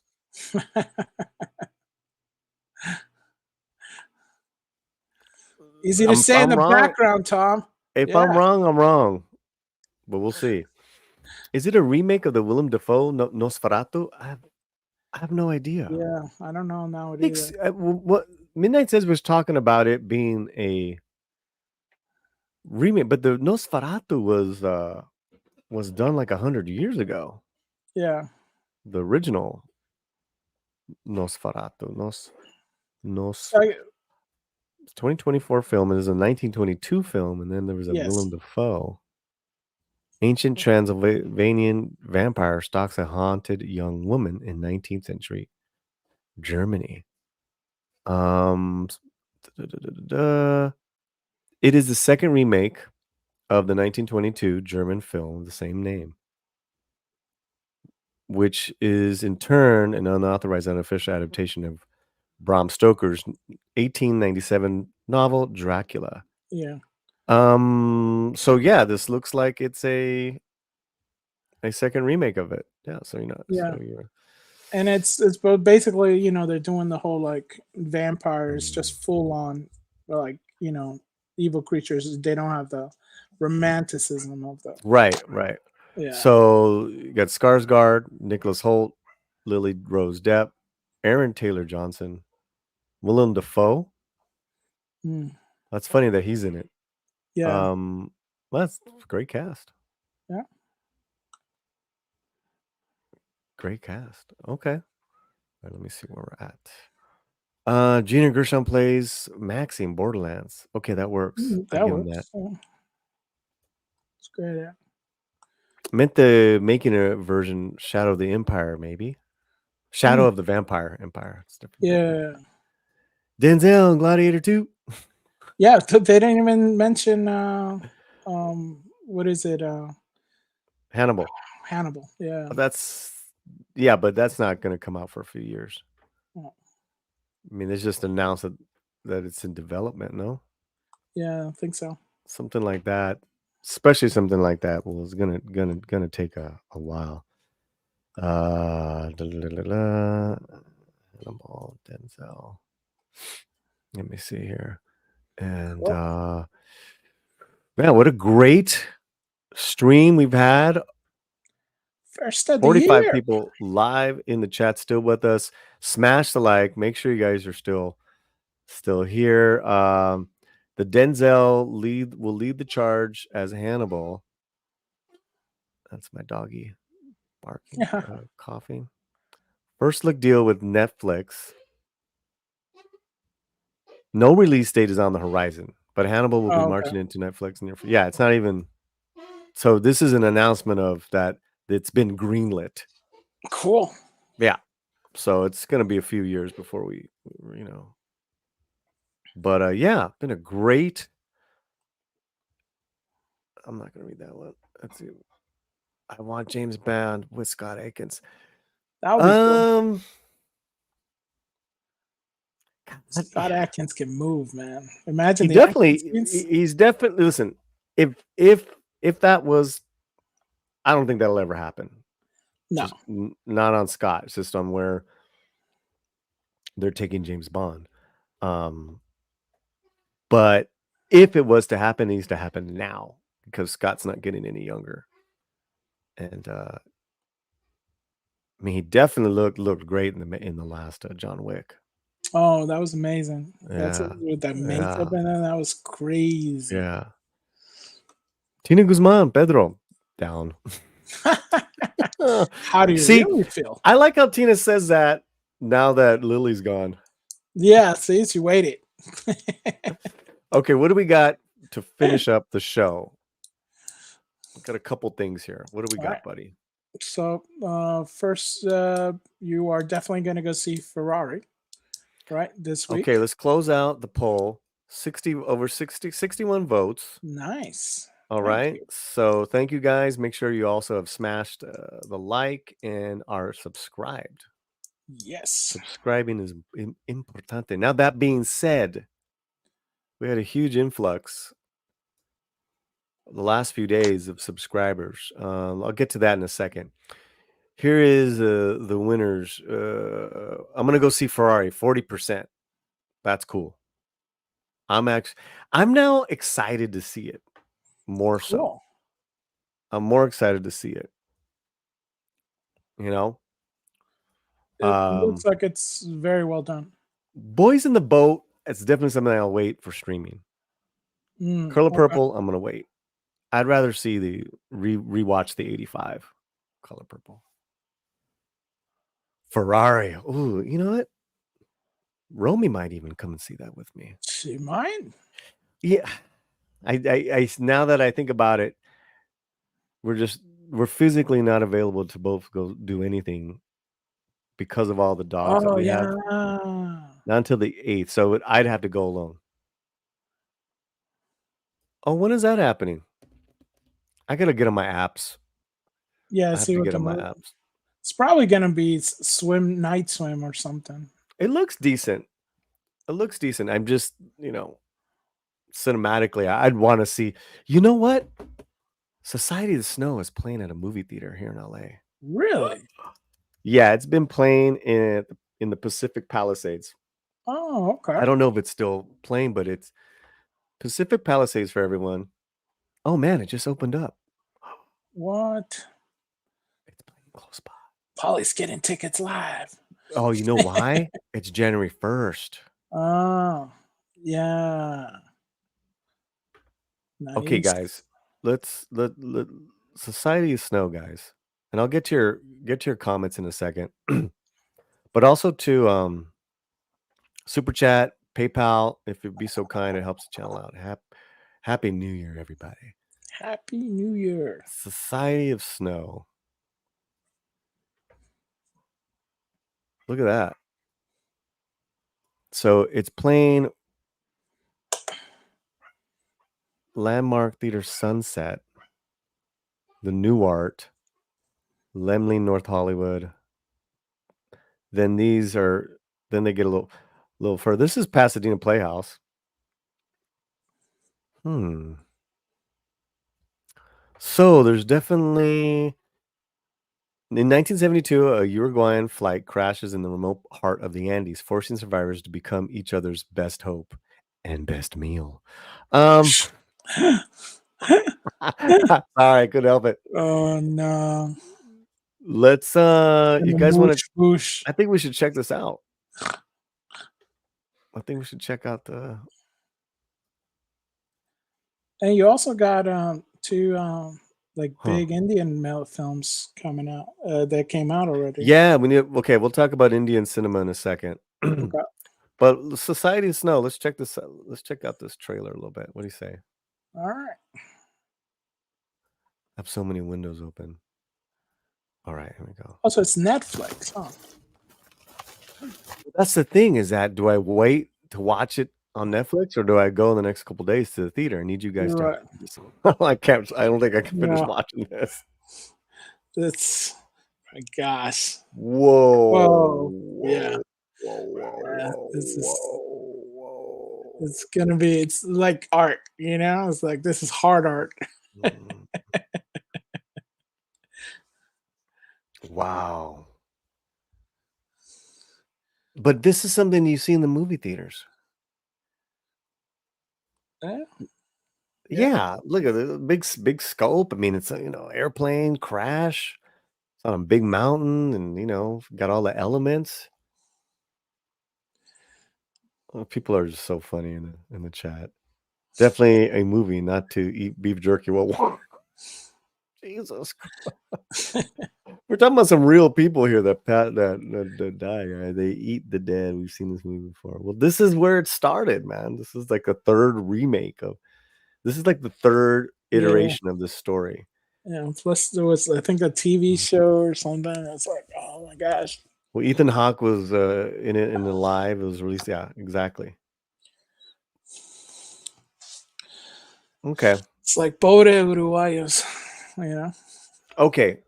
All right. Well, I don't know. I think I should. Are you watch gonna it go in see theater. it? Gonna go see it? Gonna go see it? Gonna go see I it? want to see it. What do you guys think in the chat? Okay, so what do we got? So we're gonna see Ferrari. Maybe we'll see Society of the Snow in the theater. See Ferrari in the theater. Indian cinema. Let's do like a little banner really quick.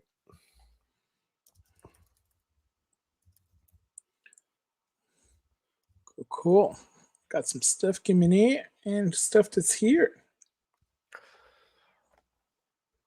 Oh wait, I want to make that a banner. So what do you call it? A scroll. Okay, so Fletcher, we got a lot of new subscribers that last couple days coming in from India. So welcome everyone from India. Thank you for coming. We've been watching Indian cinema for the last few years. A lot of reviews, playlists. I'm finishing watching a movie called Leo. Cool. And I didn't get a chance to see in the movie theater, but I had forgotten that it was from director Lokesh. And Lokesh has done these films where all these kind of like heroes and gangster characters all intersect. Right. And the first two films I've actually have seen. I love these films. There's his first movie. It's a setup to where this guy's gotta drive all these poisoned cops in a truck. Oh yeah. To the hospital, and it's so good. It was so well done. So Lokesh just knows how to make some great action sequences. Right. Leo is kind of like it's actually based off of a history of violence. The book and the movie, right? So he doesn't know who he is, and until he's reminded. So I'm really liking the first part because I was just like, where is this going? And then when the situation causes for him to do some self-defense, he gets all Jason Bourne. It's like, whoa, nice, very nicely done. And I'm really curious to see where it ends. So we'll do a Leo review. Nice. We're also going to do a top 5 Indian films that I saw for last year. Listen, already Animal is going to be in there. Jawan is going to be in there. And so I just got to look at my list again. And then what else? We have some new films coming out, right? Yeah. You got Dunking with Shriram Khan. That's out in the movies right now. Mm-hmm. And I think Solar Part 1. Solar's out. Yeah. Solar Part 1, Ceasefire. So we're going to see those films, hopefully get to the theater, or we'll watch them streaming, but we'll get those reviews out to you. Also, too, you can check out our Indian cinema playlist. It's up. It's been up. Oh, cool. All right. Did we cover everything, man? I think we did. Yeah. Nice and nice. Happy New Year's, brother. Yeah, you too. Happy New Year's to everyone in the chat. Let me see. Did I miss anyone? Yes. I think Matt Murphy snuck in and Got some Makia. people here. Matt Murphy. If you want a classic Ethan Hawke, rewatch Gattaca. Oh, I rewatch Gattaca all the time, dude. Gattaca was cool. Yeah. Yeah. Jude Law. Yeah. Xander Berkeley. It's like the guy that kind of like lets him through. Yeah. That was that was a haunting movie. Yeah, although I was disappointed nobody yells out Gattaca. You guys get that at all? Anyone? Not Attica, but Gattaca. Nice. Nice. Yeah, there you go. Dad joke done. Funny man. Funny man. See, Sanders, you're not the only one. I can make dad jokes too. Too funny. Too funny. Okay. Okay. On the website, you got articles, you got all kinds of stuff. Book update. We're all ready to fulfill the books, and what that means is, can you close that? What that means is that we have the books, the posters, the stickers, the bookmarks for my novella all here, and we have all the packaging materials ready. And more importantly, we have the budget to mail them out. But there's just one of me, so I don't see myself getting to it to where it's not, where I can do it in relative focus for about a week. That's the only thing. Okay, so but the good news is that it's going to happen within a couple weeks. It's all here. Awesome. Christmas prize winners from the Christmas party. Check this out. Cool. I got them all packaged, ready to be sent. So I wanted to get a lot done before the 1st, and we were able to get a lot of the office fixed up and get stuff running. So yeah, nice and busy. Do me a favor, guys. Check out our article on the Latino Slant and comment or like, and then I'm going to have a new article up soon. What we're going to be doing as we move along, when I do new videos, they'll be connected to certain articles that I'll write on the latinoslant.com. All right, my dude. All right. Oh yeah, dude, this is so cool, man. See, like, I was ready to get out of here, but now we got to show it off. What are we talking about? The novella is up and running for sale, ebook and print on demand. Here you go. Boom. Thing is pretty. This is the official bookshelf, the official place where you can buy it online. Okay, $10 for the ebook, $10 to print it. There's no, that's through them. I get like 50%. But there's no way for me to autograph it or anything like that. It's just a straight buy through them. But this is the only place that we're selling it, and we're very, very, very proud and happy to have this done. Talk about goals, man. We're setting them, Fletcher. Series number 1, 38 pages. You got all the info here, but it's super easy to order. Yeah. Super easy. And here's the goal continuing for 2024. We'll have the second book out.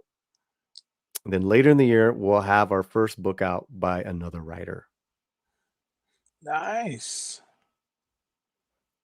It's still in the Charleston universe. Yes. Cool. Yeah. All right, amigos. It's been a great stream, over 3 hours. I want to thank the people at Midnight's Edge Espanol, Andre, Tom, Fletcher Williams, Lily 300 Mirrors. Let's thank our people, Espanol team as well as a whole. Geek Tropology, Diego Flores, Nomi. She's also doing shorts for us as well, Fletcher. Yeah, she is. Anything you want to add? Yeah, no, and to check out Midnight Session en Español, there's 2 videos, 2 shorts a day over there, but also check out our Soro review and look forward to when that series premieres.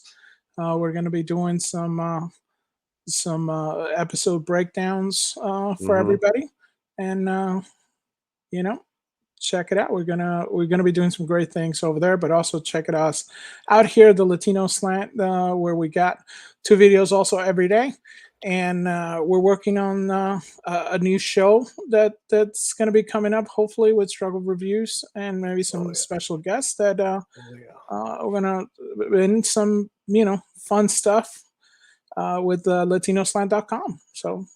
And then we'll definitely bring back the brown on brown crime panel here. And